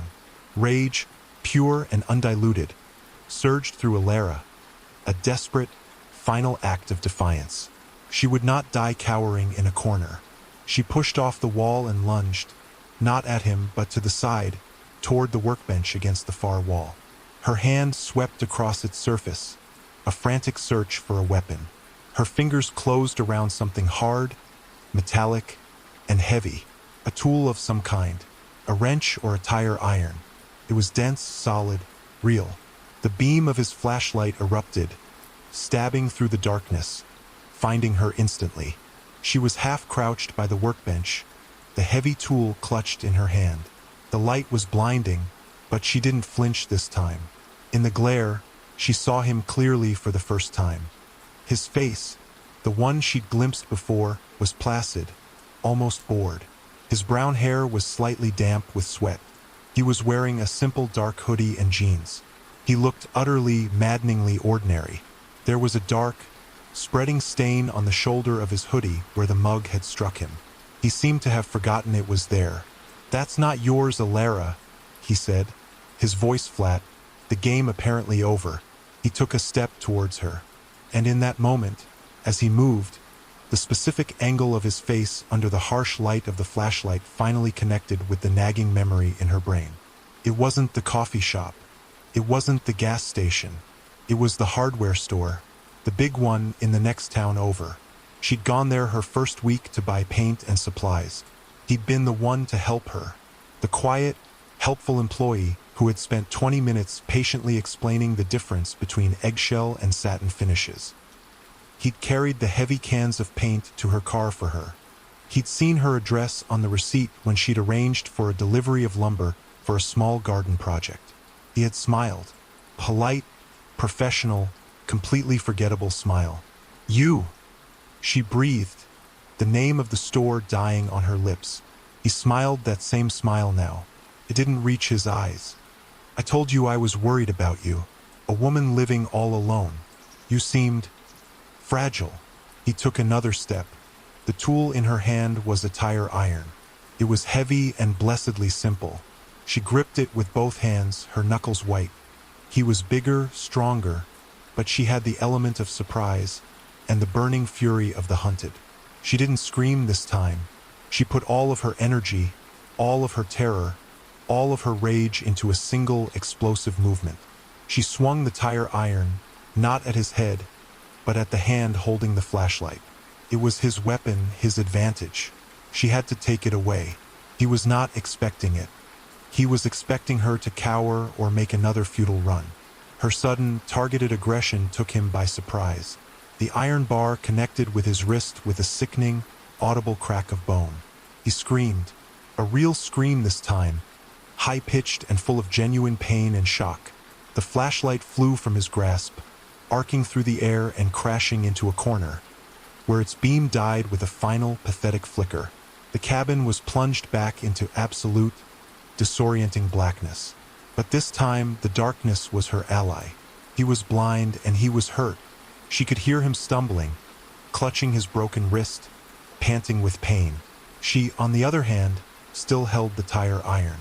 The balance of power had shifted just for a moment, but it had shifted. She didn't run for the door. That's what he would expect. Instead, she dropped to the floor and scrambled sideways, under the workbench, pressing herself against the damp, mildewed back wall. She controlled her breathing, forcing herself into a state of predatory stillness. "You bitch!" he snarled. his voice no longer calm or conversational. It was the raw, guttural sound of a wounded animal. "You broke my arm." He was thrashing in the dark, kicking at the piles of debris, trying to flush her out. He was a storm of noise and uncontrolled rage. She was a point of absolute silence. He stumbled towards the door, his silhouette briefly visible against the night. He was going for help, going for a weapon in his car, or just retreating to reassess. She couldn't know, but she knew this was her only chance. Not to escape, but to end it. As his silhouette filled the doorway, his back to her, she rose from under the workbench, the heavy tire iron held high in both hands. She was a shadow detaching itself from other shadows. He must have sensed her. A subtle shift in air pressure, a predator's instinct. He started to turn. He was too late. She brought the iron bar down with all the force in her body, aiming for the back of his head, the same place he had struck her in her own home. The world seemed to slow down, the air thick and heavy. The only sound was the whistling of the iron as it cut through the darkness. The impact was a dull, wet thud that vibrated up the iron bar and into her arms, a sickening percussion that felt both final and unreal. Thomas crumpled without a sound, his body folding in on itself like a discarded marionette. He fell forward, out of the doorway, and landed with a heavy, boneless sprawl onto the damp earth outside the cabin. Alara stood in the doorway, her chest heaving, the tire iron still held high. The silence that rushed in was different from all the silences that had come before. It wasn't a listening silence or a dead silence. It was an aftermath. The world held its breath, waiting to see what she would do next. She lowered the tire iron, her arms trembling with exhaustion and a violent, full-body tremor. She stared down at the dark, unmoving shape on the ground. Was he dead? Unconscious? Playing possum? The uncertainty was a new kind of prison. Her instinct screamed at her to run, to drop the weapon and flee into the woods, back to the street, back to civilization. But a colder, more calculating part of her mind took over. He knew where she lived. He knew her name. If he got up, if he was found by someone else and survived, this would never be over. He would come back, or he would send the police to her door with a story about a crazy woman who had lured him into the woods and attacked him. His normal, forgettable face would be his greatest weapon. Who would they believe? She had to be sure. Stepping over his prone body, she moved out of the cabin. The night air was a shock after the stale, close atmosphere inside. She nudged his shoulder with the toe of her bare foot. He didn't move. She nudged him harder. Nothing. His breathing, if he was breathing at all, was imperceptible. The tire iron felt heavy in her hand. A burden. She let it fall. It landed in the soft dirt with a muffled thud. She was done with it. Done with the violence. Her mind was a maelstrom of shock and adrenaline. She looked back at the house, her house, visible as a distant, dark shape through the trees. It was no longer a sanctuary. It was a crime scene. Her crime scene. But it was also where the phone was. The landline. Her cell phone was still clutched in her hand. She realized with a jolt of surprise. Its screen dark, its potential unused. She'd survived not with technology, but with a coffee mug and a piece of scrap metal. She had to call the police. That was the next logical step. The only step. But what would she tell them? The story felt insane, unbelievable even to her. A man from the hardware store stalked me for weeks, cut my power, broke into my house, chased me into the woods, and I may have just killed him in a derelict cabin. It sounded like the plot of a pulp novel. She looked down at herself. She was covered in dirt and scratches, her pajama pants torn, her feet bleeding. She was a vision of victimhood. That was her proof. His broken wrist was her proof. His presence here, in the woods behind her house, was her proof. She began to walk, her steps unsteady, back towards the road. The journey through the woods that had been a frantic, terrifying flight was now a slow, dreamlike procession. The trees seemed to part for her. The ground felt more solid under her feet. She was no longer prey. She was something else. A survivor. She reached the road. The street lamp, once a distant, unattainable goal was now just a lonely light in the darkness. She stood in the middle of the empty asphalt street, a lone figure in the pre-dawn gloom. The silence was absolute. No cars, no sirens, just the low hum of the power lines overhead. A sound she hadn't even noticed was missing. The power was back on. The thought was so mundane, so absurdly normal, that it almost made her laugh. While she had been fighting for her life in a rotting cabin, some anonymous technician in a truck had been methodically repairing a line, restoring order to the grid, oblivious to the chaos unfolding just a few hundred yards away. As if on cue, a light flickered on in one of the dark houses down the street. Then another, a porch light, an upstairs window. The world was waking up. Soon there would be cars, people walking dogs, the familiar rhythms of a suburban morning. She looked at her own house. It was still dark. The power might be on in the street, but the main breaker for her house, the one he must have thrown, was still off. Her home was a dark island in the slowly illuminating neighborhood. She took a step towards it, then another. The thought of going back inside, of crossing that threshold again, was terrifying. But it was her house. He had taken it from her for a few hours. She had to take it back. Walking up the driveway, her feet now numb to the gravel, she saw the front door still hanging wide open, an invitation to the entire world. She walked up the porch steps, her legs aching, and stood in the doorway. The interior was still pitch black, a cave of recent horrors. She needed light. The main breaker was in the basement. The basement door was in the kitchen. Taking a deep breath, she stepped inside. The air was cold and stale, thick with the memory of his presence. She walked through the living room, past the overturned sofa cushions and the scattered remnants of her desperate flight. She reached the kitchen. The paring knife was still on the floor. Her shattered mug was a spray of ceramic shards near the doorway. She found the door to the basement, its simple wooden frame a gateway to the guts of the house. The stairs down were steep, unfinished wood. She took them one at a time, her hand trailing along the cool, rough concrete of the foundation wall. At the bottom of the stairs, in the damp, earthy-smelling darkness, she found the breaker box. It took her a few moments of fumbling, her fingers tracing the raised labels, to find the main switch. She gripped the thick, black plastic lever and pushed it up. There was a loud, satisfying clunk. And upstairs, the house came back to life. The refrigerator began to hum. The digital clock on the oven blinked 12 o'clock. A soft, warm light bloomed from the kitchen fixtures, spilling down the basement stairs. Light, order, normalcy. She climbed the stairs, back into the illuminated kitchen. The scene was stark and brutal under the bright lights. The chaos was real. The evidence was undeniable. She stood in the middle of her kitchen, the heart of her home, and finally, she unlocked her phone. Her thumb, smudged with dirt, hovered over the screen. She had survived. She had won. Now she just had to make the call. Her thumb pressed the green icon. She lifted the phone to her ear. One ring. Two. 911. What's your emergency? The voice on the other end was calm, professional, female. Alara opened her mouth to speak, to tell the incredible, terrifying story. But a new sound stopped her. It wasn't from the phone. It was from outside. A low groan. The sound of someone in immense pain, trying to push themselves up from the ground. He wasn't dead. He was getting up. The world tilted on its axis. The calm, professional voice on the phone said, "Ma'am, are you there?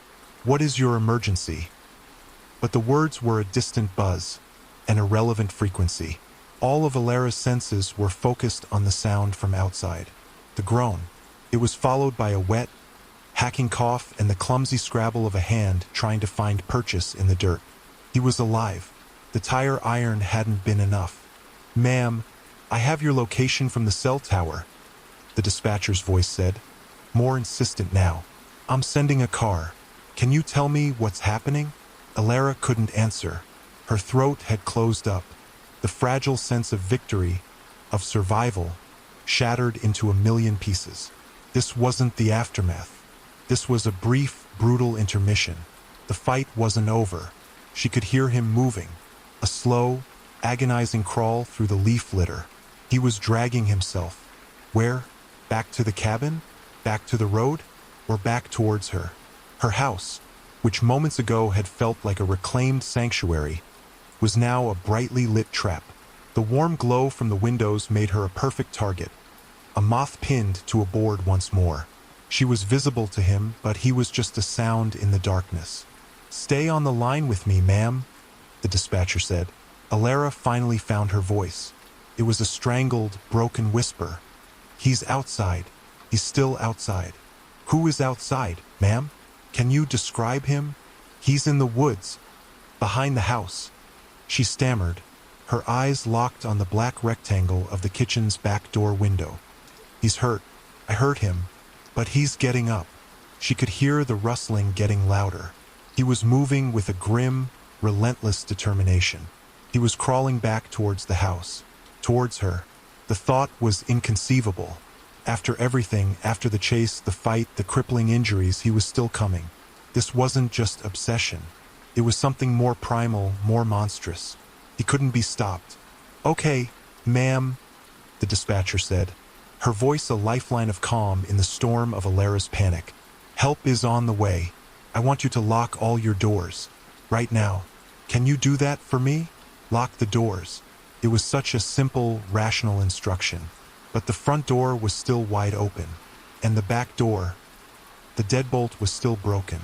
"I can't," she whispered, her gaze fixed on the back door. "The lock, it's broken." The rustling stopped. A new sound replaced it. A soft, rhythmic thumping. Asterisk thump. Pause. Thump. Asterisk. It was the sound of him using his one good arm, his one good leg, to drag his broken body across the 50 yards of lawn that separated the woods from her house. A slow, inexorable crawl. "Is there another way out of the house?" the dispatcher asked. "A front door? A side door?" "The front door is open," Alara breathed. "He left it open." "Go out the front door now, ma'am," the dispatcher commanded. "Get out of the house and go to a neighbor's. Do not wait. Go now." But Alara was frozen, mesmerized by the horror unfolding behind her house. The thumping was getting closer. He was a creature of pure, unkillable malice, and he was dragging himself across her lawn to finish what he had started. Fleeing to a neighbor's felt temporary, a postponement. He would find her. He would always find her. This had to end here. Tonight. In this house. "Ma'am? Are you still there? Alara?" The dispatcher's voice was sharp with worry. Alara's eyes darted around the brightly lit kitchen. The knife block. It was still there, the paring knife on the floor beside it. But there were other knives. Bigger ones. The chef's knife. The bread knife with its serrated, saw-like edge. She took a step towards the counter, her bare foot crunching on a shard of her broken mug.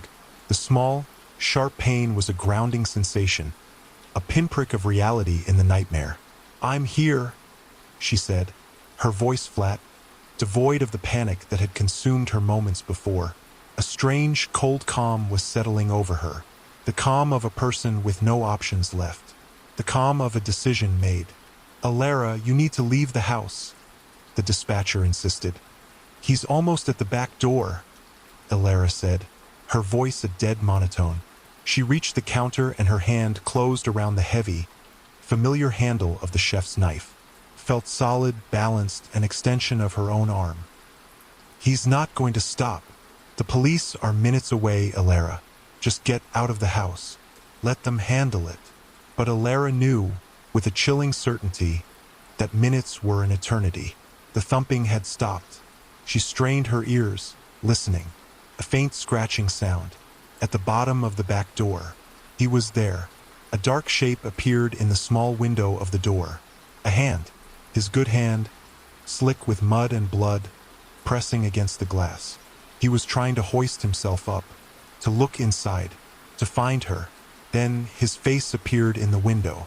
It was a mask of dirt and blood. His features twisted in a grimace of agony and pure, undiluted hatred. His eyes, wide and black, locked on hers. There was no recognition of pain or defeat in them, only purpose. He saw the knife in her hand, A corner of his bloody mouth twisted into something that might have been a smile. And then he began to beat his head against the glass. Not hard at first. A soft, rhythmic thudding. The sound of a man using the last of his strength to break down the final barrier. But it grew in intensity. Asterisk thump. Thump. Thump. Asterisk each impact was a punctuation mark in his litany of hate. He was going to come through the glass. He's at the back door. Alara screamed into the phone, the cold calm shattering. He's breaking the glass. They're on your street, Alara. I can hear the sirens. The dispatcher yelled back, and Alara could hear them too, now. A faint, distant wail growing rapidly closer. A sound of hope, a sound of rescue, but it was too late. With a final, desperate lunge, Thomas's head smashed through the small, reinforced pane. The glass didn't shatter into pieces. It cracked and spiderwebbed, a jagged hole appearing in the center. He recoiled, a shard of glass embedded in his forehead. Then he plunged his good arm through the hole he'd made, his hand flailing wildly, searching for the doorknob inside. His fingers were inches away from it. Alara didn't think. She lunged forward, the chef's knife held in a white-knuckled grip. The dispatcher was screaming something on the phone, a torrent of words she couldn't comprehend. The sirens were deafening now, right outside her house. But all she saw was the hand that had violated her home, the hand that had hunted her, the hand that was about to open the last door between them. She brought the knife down, hard. The knife plunged through flesh and sinew, meeting the hard resistance of bone before deflecting. It wasn't a clean cut. It was a brutal, sawing violation. A high, inhuman shriek, ripped from Thomas's throat, echoed in the small kitchen, momentarily overpowering the wail of the sirens. His arm, impaled to the door frame, convulsed violently. The doorknob, which his fingers had been inches from, was now hopelessly out of reach. Alara didn't pull the knife out. She let go. Her hand flew back as if the handle were red-hot, and she stumbled backward, her mind struggling to process the act. The chef's knife remained where it was, a grotesque fixture pinning his arm to the door, the blade buried deep in the wood of the frame. His face, still visible through the broken pane, contorted into a mask of pure agony. His one good hand scrabbled at the door, trying to pull his impaled arm free. He was trapped, a wounded wolf caught in a snare of his own making. In that same instant, the world outside the front of the house exploded in a silent kaleidoscope of red and blue. The flashing lights of the arriving police cars painted strobing, frantic patterns across the living room walls, casting long, dancing shadows that turned the chaotic mess into a scene from a nightmare disco. The car door slammed, then another. Heavy footsteps pounded on the front porch. Northwood Police. Announce yourself. A deep voice boomed, amplified by the cavernous space of the open doorway. Alara stood frozen, her back against the kitchen counter, her breath coming in shallow, hitching gasps. The phone was still pressed to her ear, the dispatcher's voice a frantic, tinny stream of questions she could no longer hear. Thomas was still screaming, a continuous, agonized sound of pain and rage, punctuated by the violent rattling of the back door as he tried to tear his arm free. The scene that the two officers found when they cautiously entered the kitchen was one of pure, unadulterated chaos. Officer Miller, a man in his late 50s with tired eyes that had seen too many domestic disturbances turn tragic, took the lead. His younger partner, Reed, followed a step behind, his hand resting on the grip of his holstered sidearm. They saw the shattered glass, the overturned furniture, the blood, and then they saw the two figures at the heart of it all. They saw a man, his arm pinned to the back door by a large kitchen knife, his face a bloody smear in a broken window, screaming like an animal. And they saw a woman, Alara, standing wild-eyed and filthy, her pajamas torn, her hair matted with sweat and debris. Her hands were empty but covered in blood. Her face was a blank mask of shock, her eyes wide and unfocused. She was staring at the man, seemingly oblivious to their arrival. From their perspective, this was not a clear-cut rescue. It was a tableau of extreme violence, and its perpetrator was not immediately obvious. "Police! Don't move!" Miller yelled, his voice cutting through Thomas's screams. He drew his weapon, the movement fluid and practiced. Reed did the same, positioning himself to have a clear line of sight. Alara's head snapped toward them, the sudden appearance of two armed men in her kitchen. Their guns pointed not at the monster in her door but into the room, into her space, shattered the last remnants of her composure. Thomas, seeing the officers, changed his tune. His screams of agony morphed into desperate, pleading cries. "Help me! Oh God! Help! She stabbed me! She tried to kill me!" His words, choked with pain but clear in their accusation, hung in the air. Miller's gaze shifted from the pinned man to the woman. Alara, the victim on the phone. But she didn't look like a victim. She looked like a cornered predator. The blood on her hands, the deadness in her eyes. He'd seen that look before. The look of someone who had crossed a line and couldn't find their way back. "Ma'am," Miller said, his voice hard, authoritative. "Put your hands up." Slowly, Alara stared at him, uncomprehending. Put her hands up? He was talking to her? The sirens were still screaming outside, the red and blue lights still flashing. But the world had shrunk to the single, impossible moment. The men who were supposed to save her were pointing guns at her. "She's crazy," Thomas sobbed from the door. "She lured me here. Look what she did to me. Ma'am, hands where I can see them. Now." Reed shouted, his voice tighter, younger, more on edge. Alara slowly, numbly, raised her bloody hands. The phone clattered from her grasp, landing on the floor with a final, tinny squawk from the dispatcher before falling silent. She felt a hysterical laugh bubble up in her throat. This was it. This was the end of the nightmare. A new one was just beginning. "On your knees, ma'am," Miller commanded, his gun still steady, his eyes never leaving hers. "On the floor. Now." Outside, more cars were arriving. The quiet suburban street was now a cacophony of sirens, radios, and shouting voices. But inside the brightly lit kitchen, time had stopped.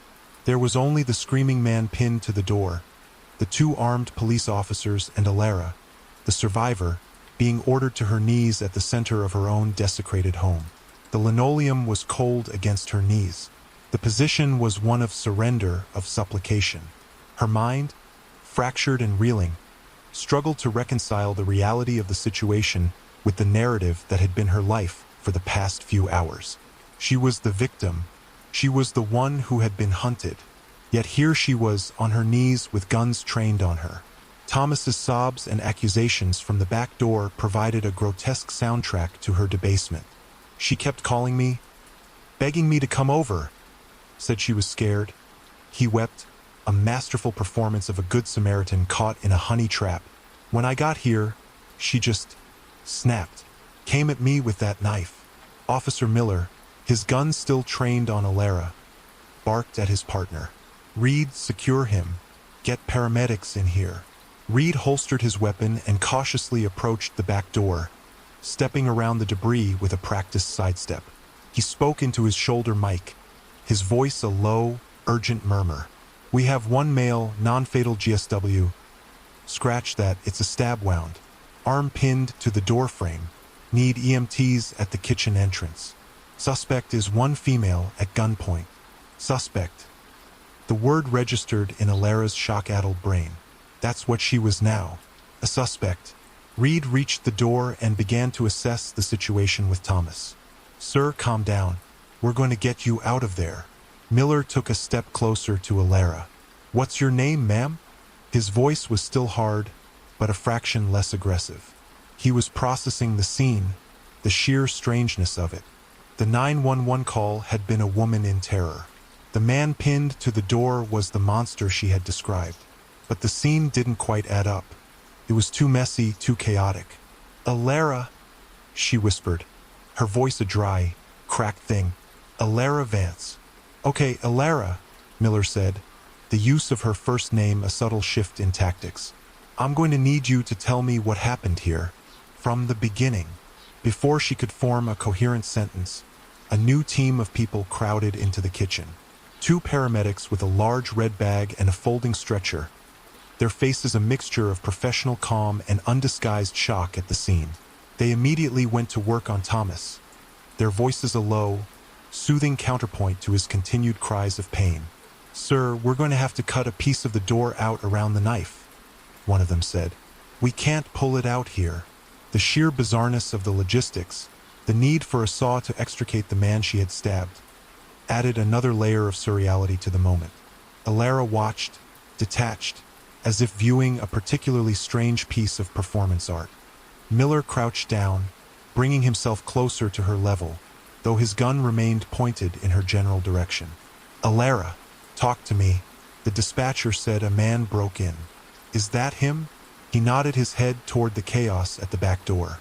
Alara nodded, a slow, jerky movement. "Yes," she managed. "He broke in, and you stabbed him?" "He chased me," she said, the words tumbling out in a disorganized rush. "The power, he cut the power. He was in the house, in the dark. I ran into the woods. He followed me." Miller's eyes narrowed slightly. "Into the woods?" He glanced around the pristine, modern kitchen. It didn't look like a place that connected to a desperate flight into a forest. "The cabin," she whispered. "The old cabin. There's a cabin in the woods behind the property?" Miller asked, a new note of interest in his voice. He looked at Reed, who was standing by, watching the paramedics work. "Reed, when they get him out of here, I want you and another team to sweep the woods. Look for a cabin." "You got it, Sarge," Reed replied. The paramedics were working efficiently, one of them stabilizing Thomas's arm while the other prepared a small, powerful-looking handsaw. The high-pitched whir of the saw starting up filled the kitchen. "Why'd you run back to the house, Alara?" Miller asked, his question sharp, probing. "If you were in the woods, why come back here?" I thought I'd stopped him," she stammered, the memory of the tire iron, the sickening thud, rising in her mind. "I thought he was down. I came back to call you." "You stopped him?" Miller pressed. "How?" Alara's gaze fell to her own hands, still raised in surrender.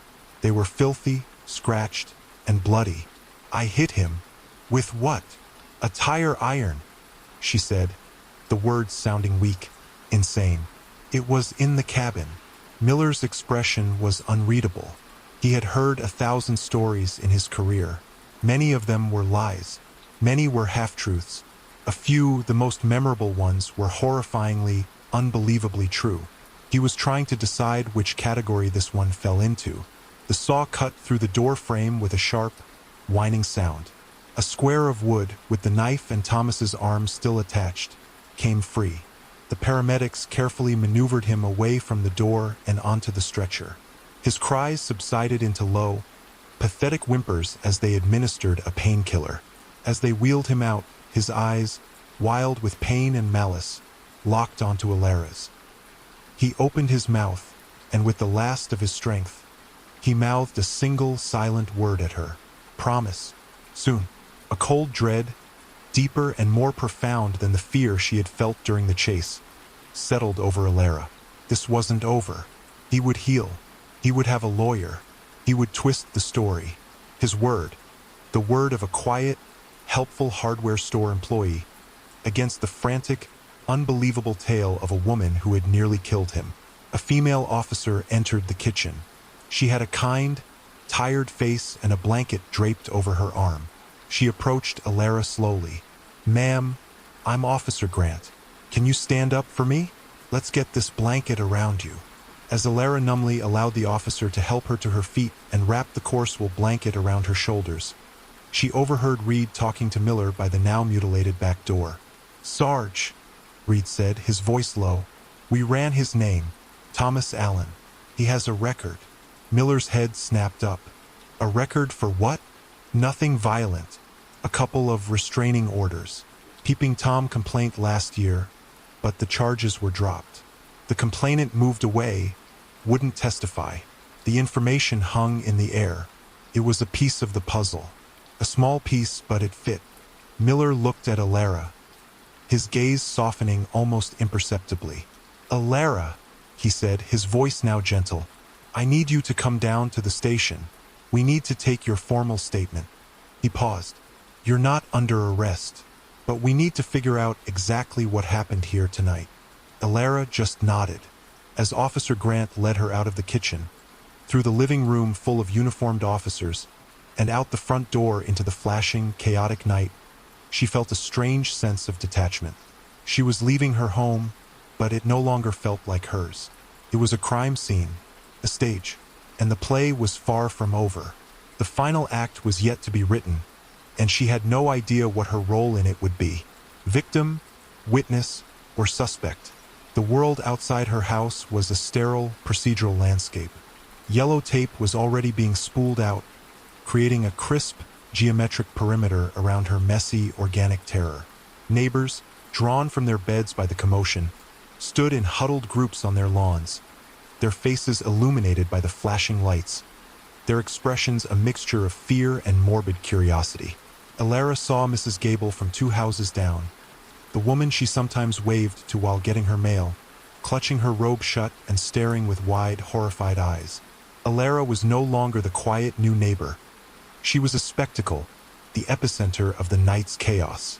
Officer Grant led her to a waiting patrol car, the back door held open. The interior smelled of vinyl and stale air freshener. It was the smell of impersonal authority. As she ducked inside, the coarse wool blanket scratching against her skin, she felt a profound and dizzying sense of dislocation. Hours ago, she had been sitting at her desk, worrying about architectural renderings. Now, she was in the back of a police car, her home cordoned off like a biohazard zone, her future a terrifyingly blank page. The drive to the station was short and silent. The flashing lights were off now, and the town of Northwood slid past the window, a series of dark, sleeping houses and empty storefronts. It looked so peaceful, so normal. It was impossible to believe that this placid world could contain the kind of monstrous violence she had just survived. The police station was a low, brick building, its lobby lit by the unflattering fluorescent glare that seems to be the universal standard for municipal buildings. The air was cool and smelled of old coffee and disinfectant. Alara was led not to a holding cell, but to a small, windowless room furnished with a metal table and 3 hard plastic chairs. It was an interview room, a place for stories to be told and to be picked apart. "Can I get you anything?" Officer Grant asked, her voice professional but not unkind. "Water? Coffee? Water?" Alara managed to say, her throat still dry. She was left alone in the room. The silence here was different from the silence in her house. It was a dead, institutional silence, punctuated by the faint hum of the overhead lights and the distant, muffled sound of a phone ringing. She sat at the table, the blanket still wrapped around her shoulders, and stared at her hands. They were still caked with dirt and Thomas's blood. No one had offered her a chance to wash them. They were evidence. She was evidence. Officer Grant returned with a plastic cup of water and set it on the table in front of her. "Detective Miller will be in to speak with you shortly," she said, and then left, closing the door behind her, leaving Alara alone with her thoughts. Her mind began to replay the night, not as a chaotic surge of terror, but as a series of distinct, crystalline moments. The scrape on the wall, the turning doorknob, the flashlight beam pinning her to the floor, the feel of the tire iron in her hands, the sickening thud, the knife. Each memory was a shard of glass, sharp and painful. She thought of his face, the bland, helpful face from the hardware store, the face of a predator hiding in plain sight. How many times had she interacted with people like that? People whose ordinary exteriors concealed a dark, unknowable interior. The world suddenly felt thin, a fragile veneer of civilization stretched over a chasm of potential violence. Her sense of safety, not just in her home but in the world at large, was shattered. The door opened and Detective Miller came in. He had shed his officer's jacket and now wore a rumpled shirt, his tie loosened. He looked tired, but his eyes were sharp, focused. He was carrying a thin file folder. He sat down opposite her and placed the folder on the table, but didn't open it. Alara, he began, his voice low and even. First, I want you to know that you are not in custody. You are free to leave at any time. However, helping us understand what happened tonight is the best way for us to ensure your safety going forward.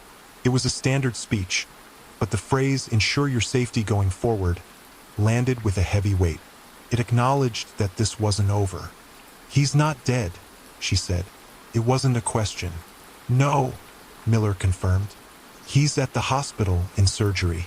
He has a broken wrist, a fractured skull, and a very serious wound to his forearm. But the doctors expect him to survive. Survive. The word was both a relief and a terror. We found the cabin, Miller continued, his eyes fixed on her face, gauging her reaction. Just like you said, we also found the tire iron, and we found blood on the floor inside the cabin. We'll be testing it, but I suspect we know whose it is. He paused, letting the information sink in. My officers also found footprints. 2 sets. One with a sneaker tread, one barefoot. They lead from the back of your property to the cabin and back again. He was corroborating her story, piece by piece, but she could tell there was still a reservation in his voice. Thomas Allen has a lawyer, Miller said, his tone shifting, and he's telling a very different story. He's claiming you invited him over, that you were emotionally distressed, and that when he tried to leave, you attacked him. He says he ran from you, and you chased him into the woods and assaulted him in that cabin. The lie was so audacious, so complete in its inversion of the truth, that Alara could only stare at him in stunned silence. It's a ridiculous story, Miller said, and for the first time, Alara saw a flicker of genuine empathy in his eyes. But in our line of work, we have to investigate every angle. His lawyer is already claiming self-defense. Self-defense, Alara whispered, the words tasting like poison. He broke into my house, and that's where we have a problem, Miller said, finally opening the folder. He slid a single piece of paper across the table. It was a printout of a call log, a phone record. These are the records for your cell phone from this evening, he said. There are no outgoing calls until the 911 call you made from the kitchen. But there is one incoming call, from a pay-as-you-go burner phone.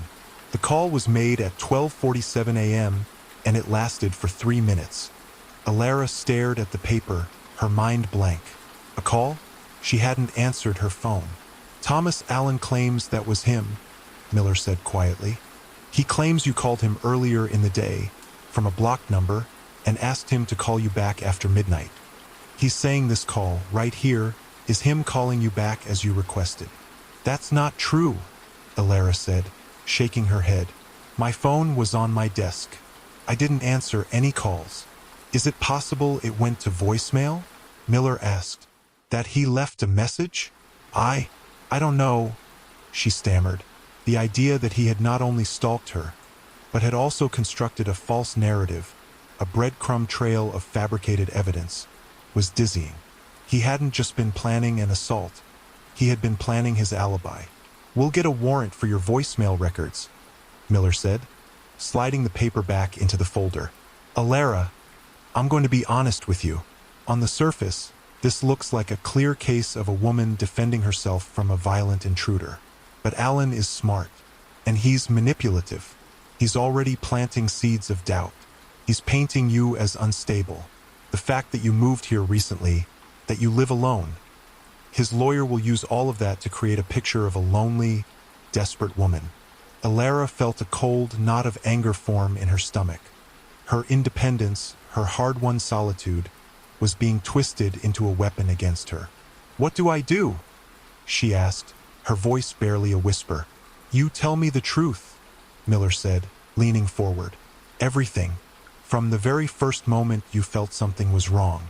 Don't leave anything out, no matter how small or insignificant it seems. We need ammunition. We need to build a case against him that is so solid, so irrefutable, that his lies fall apart under their own weight. Your story is the only weapon we have against his. And so, under the harsh fluorescent lights of the small, sterile room, Alara began to talk. She talked about the hum of the house, The scraping sound, the power outage, the turning doorknob. She talked about the chase, the cabin, the tire iron, the knife. She recounted every detail, every sensation, every fleeting thought. She was no longer just telling a story to save herself. She was telling it to reclaim the truth. And as she spoke, she realized that the fight for her life was not over. It had simply moved from the dark woods to this small, bright room. The story poured out of her, a torrent of terror and detail. Detective Miller listened, his expression impassive, occasionally jotting down a note on a yellow legal pad. He didn't interrupt. He let her speak, letting the narrative build its own momentum, its own terrible logic. When she finally fell silent, her throat raw, the cup of water empty, the sun was beginning to rise. She could see a faint sliver of gray light under the door. A new day was beginning, but she was still trapped in the night. Miller sighed, a long, weary sound. "Thank you, Alara. That was comprehensive." He tapped his pen on the legal pad. "The hardware store, that's a good detail. We'll pull their employee records and security footage. If he accessed your delivery information, that's a serious breach. It helps establish a pattern of stalking." He stood up, stretching his back. "Officer Grant will take you home, or to a hotel if you'd prefer. Your house is still an active crime scene, but we can arrange for you to get some things. I wouldn't recommend staying there alone tonight." The thought of returning to the house, of sleeping in her own bed, was impossible. The hum of the house would never be a comfort again. "A hotel," she said quietly.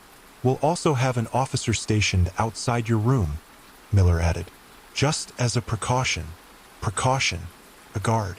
Because the man who had done this to her was not in a jail cell, but in a hospital bed, surrounded by doctors, already spinning his web of lies.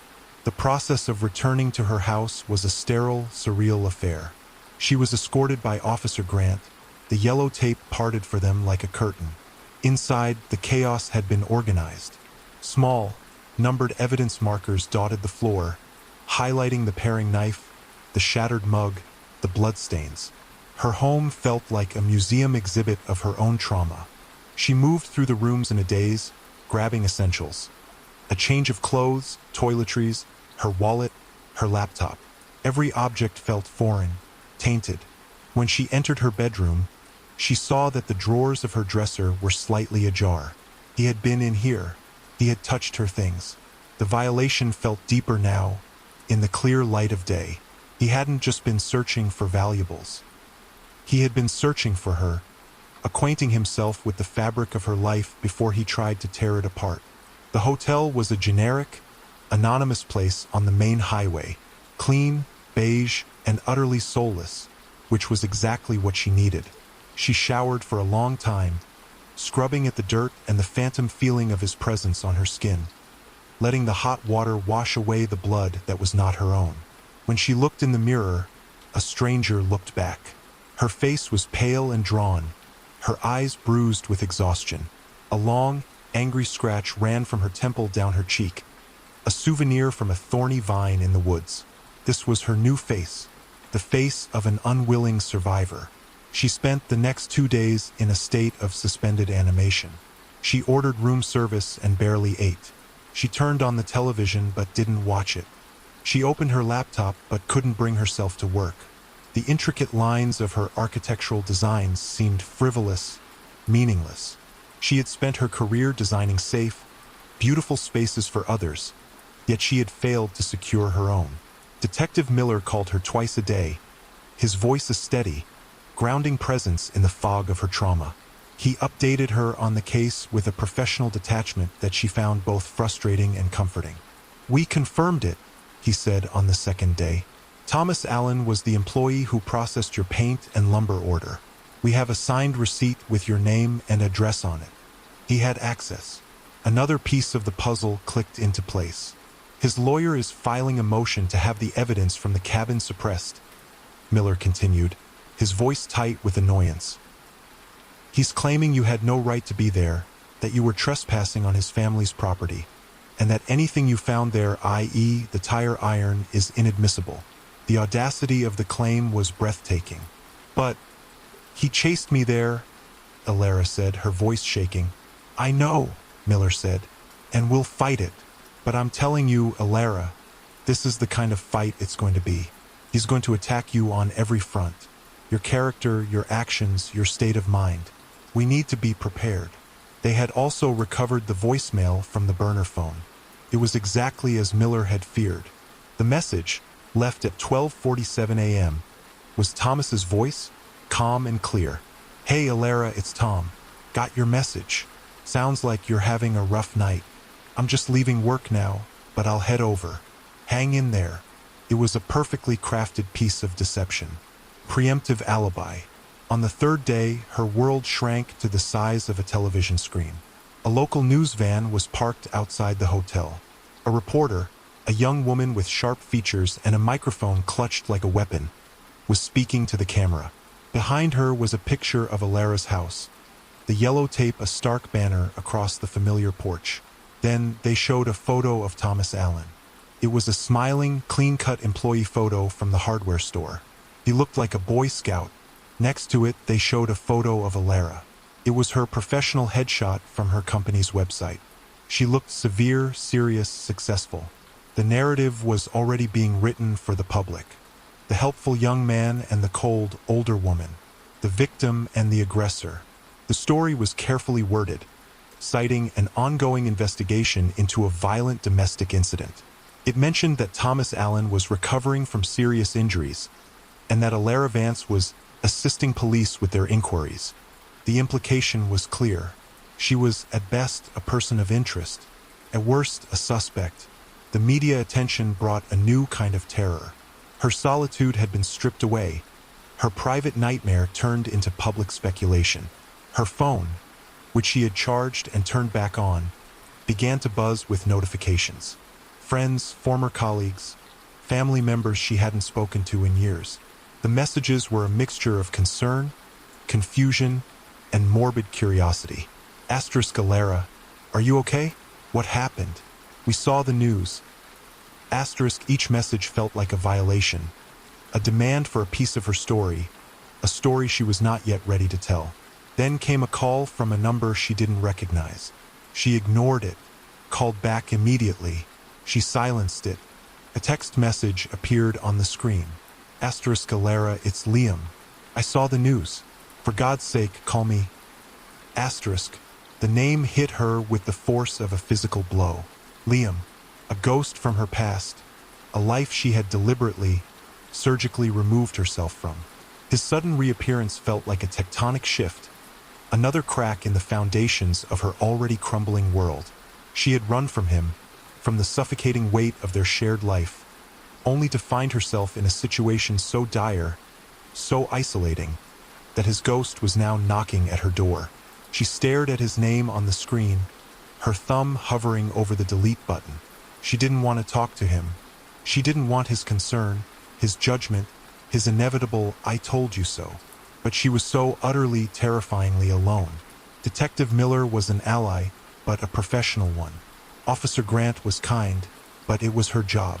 She had no one to sit with her in the sterile hotel room, no one to tell her it would be okay. Against her better judgment, with a sense of dread and a desperate, pathetic flicker of need, she called him back. He answered on the first ring. Alara? Oh my God, are you all right? What the hell is going on?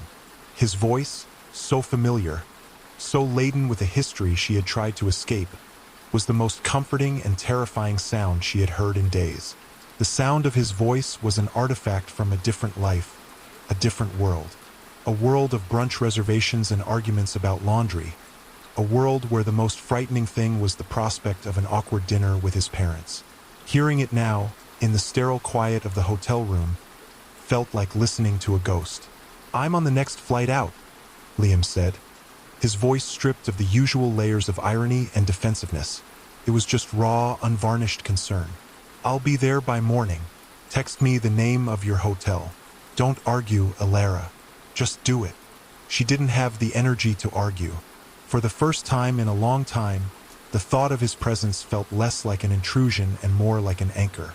She texted him the address and fell into a restless, dream-haunted sleep. He arrived looking rumpled and worried, a paper cup of coffee in his hand that he immediately pushed into hers.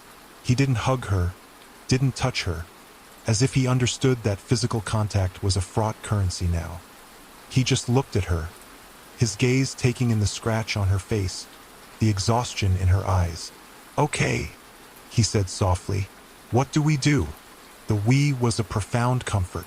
For the next few days, Liam became her buffer to the world. He answered her phone, fielding the calls from concerned family and nosy friends with a calm efficiency she'd forgotten he possessed. He dealt with the hotel staff, ordered her food, and sat in silence with her for hours, watching bad television, creating a small, safe bubble of normalcy in the wreckage of her life. He never once said, "I told you so." He never questioned her decision to move to Northwood. He was simply there. It was during one of these long, quiet afternoons that the key turned. Alara was staring at the blank wall, replaying the sounds of that night for the 100th time. The scrape.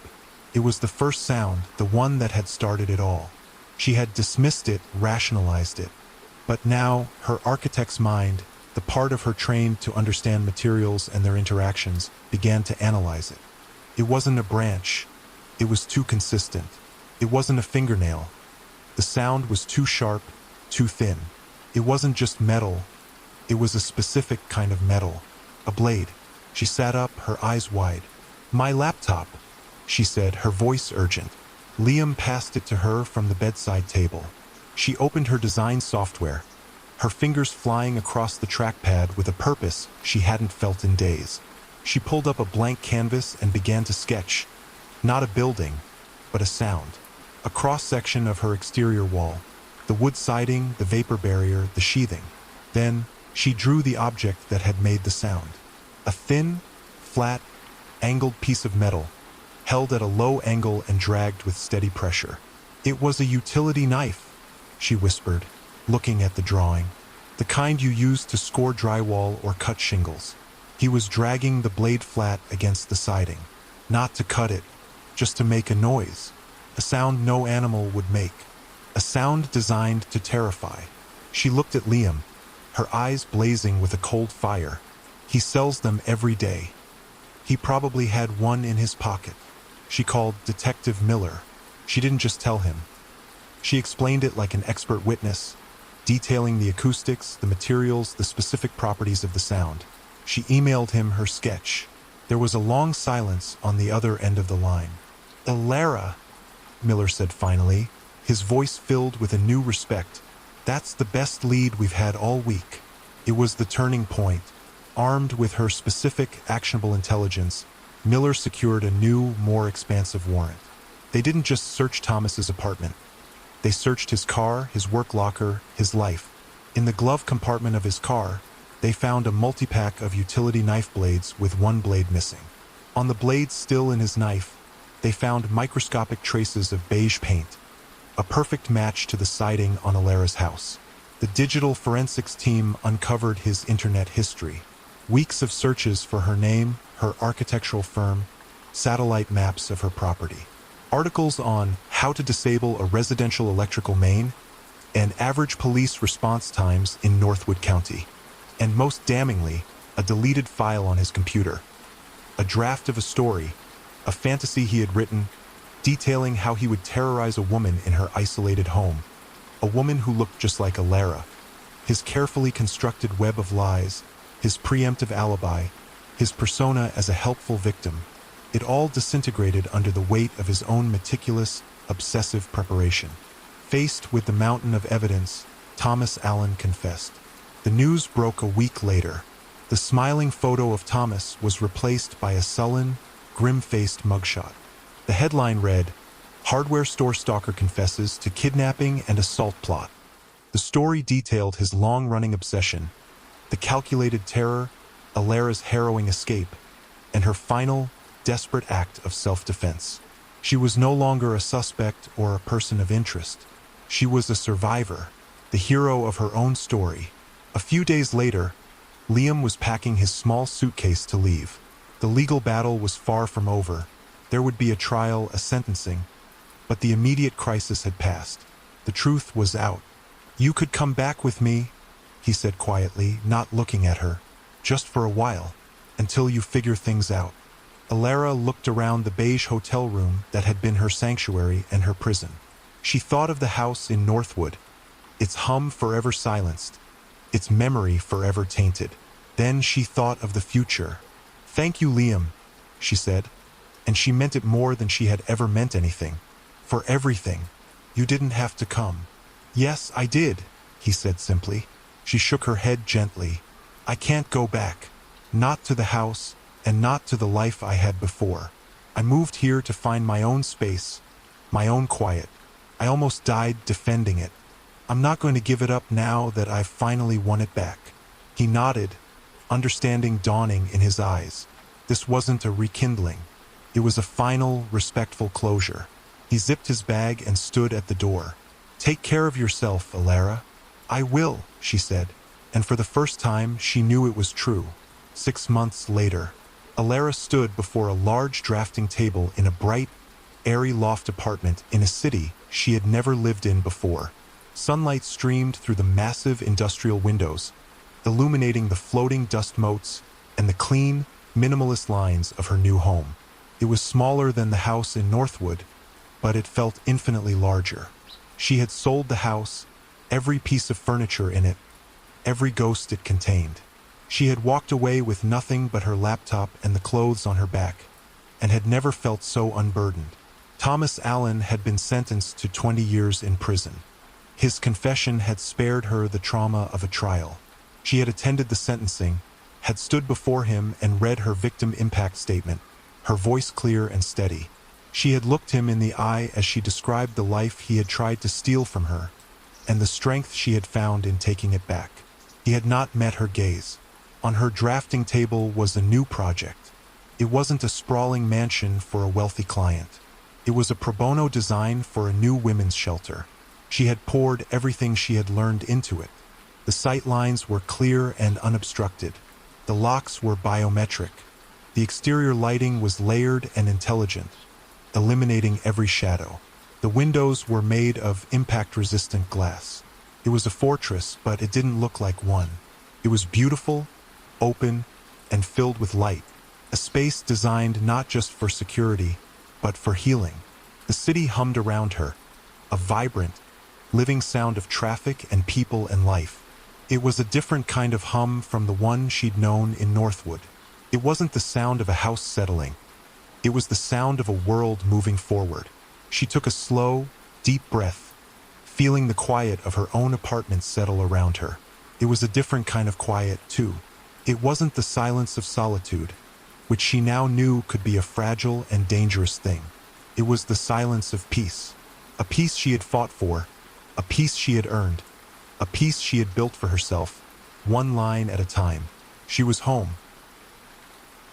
They say every story has an echo, that the sounds and words can attract the attention of something. Can you feel it now? That cold spot on the back of your neck? That's the echo of this story, looking for you. Give this video a like if you felt it, and subscribe if you want to find out what other echoes we can awaken together. Just remember, when you turn off the lights, listen carefully. Sometimes you can hear more than you were meant to. Sleep well.